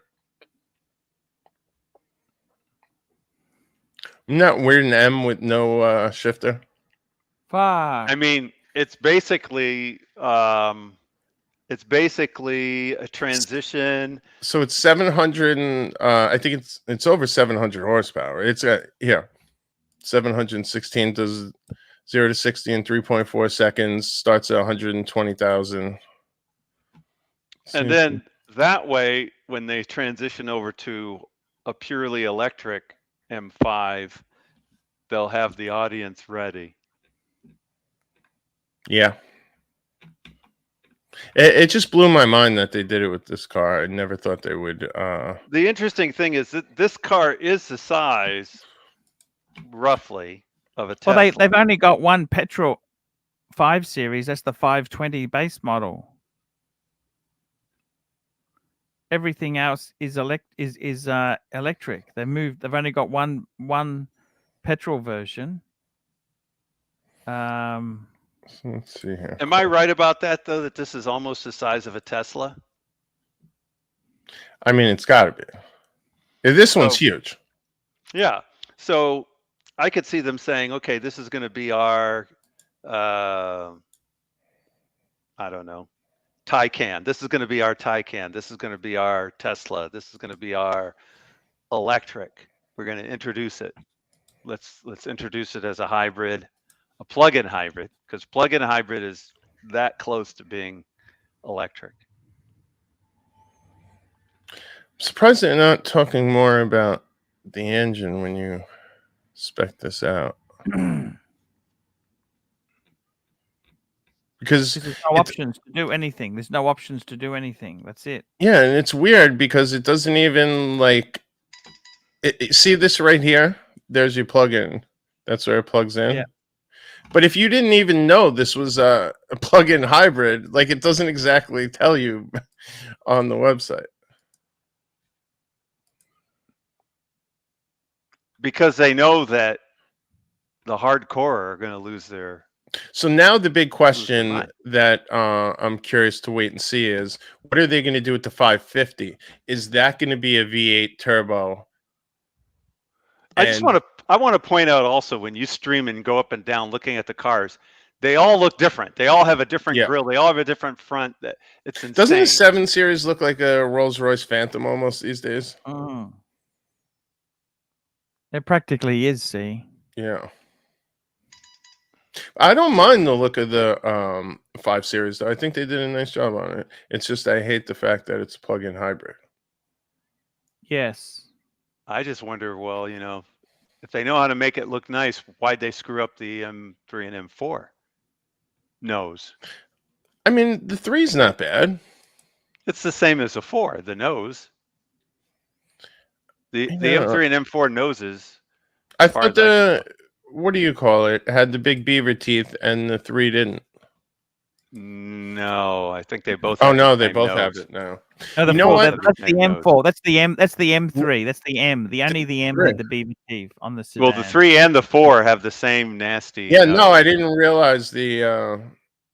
Yeah, it just doesn't make sense. I mean, you can look at the 2. The 2 has a nicer nose than that, more normal. Yeah. You can look at the 5. The 5 has a more normal. What's going on? What do you guys? Even the 3 M340 Right. has a more normal. So it's like Yeah, you're downgraded for the. it's like going to the different design teams and saying, what the hell are you doing? What were you smoking that week? Because you got to stop. It's not good. I didn't even realize they made a Grand Comp too. Yeah, but it's front wheel drive. Oh, The wait, two-door- oh no, they're all wheel. No, but they're front bias. The M2 is a coupe. The coupe version is a proper rear wheel drive. Got it. And you don't want the M2 four-door you can no, you can still definitely get a not. manual you can still get a manual transmission on the M2. You can on the M3s as well, I found out. Yes. Yeah. But the M2 And looks, the funniest nicer and drives thing, nicer. the time before the last one I went in there, when I went to look at the M5 and I test drove it, there was an M4 they had in there, and it was beautiful. The color, everything was great except it didn't have xDrive. And I really was bowled over, and I assumed it had xDrive. And we were working out the numbers, and I was almost at a point where I was going to start negotiating because I was that impressed by the car. And then, thank God, I went to send the sticker, and on the sticker I looked, and it just seen rear wheel drive, and I was like, "Oh fuck this! I'll never be able to drive it in the winter," And not that an M4 is a car you really want to be driving in the winter, but in the tri-state area where I live, you really need all-wheel drive, in my opinion, if you want to drive that car all year round. And the guy was arguing with me, just get winter tires, it'll be fine. You don't need it. It doesn't make a difference. It drives fine. It was really funny. Are we still live, by the way? Yeah. Okay. Oh, I had no way. I guess I had scrolled up at some point in the comments. No, that's and it okay. wasn't going. Hey, I might kill the show. It's been a great stream today, guys. Had nice car talk, great bit of watch talk. Doc, I'll hang on for a second if you got a minute. Talk cars. Yeah. I'd like to talk to you too. Okay, guys, that's the show for today. Very quickly, let's go through the people who super chatted. I had a problem. And before we do that, please, everybody who enjoyed the show, hit the thumbs up. We had a problem. Let me make sure I do that. It wasn't starring anything that was super chatted. I don't know why. It's some fucking fault, but anyhow, I tried to fix it. Rich Mitch, Nick Miller, watch for it. JDO Montreal, Rich Mitch, JDO Montreal, JDO Montreal. Time to unwind. JD MTL, Rich Mitch, Uzi Luxury Watch Channel, Marcus Mendel, Patel Philippe, Dr. Bob's Nightmare. You're not banned, Dr. Bob. Big Tony, DP, JD MTL, The Undertaker, Herman Piano Dude, Time to Unwind, Big Tony, Patel Philippe, Patrick B, Patel Philippe, Time to Unwind, Patel Philippe, Herman Piano Dude, GB, Time to Unwind, Patel Philippe, Yankee Doodle, The Goffs, Patel Philippe, AD Never Calling, Patel Philippe, Time to Unwind, AD Never Calling, Patel Philippe, Little Dave, Patel Philippe, Rich Mitch, Dr. Bob's Nightmare, Rodent 3.0, Herman Piano Dude. Guys, that's the show. See you tomorrow. We'll just run an outro.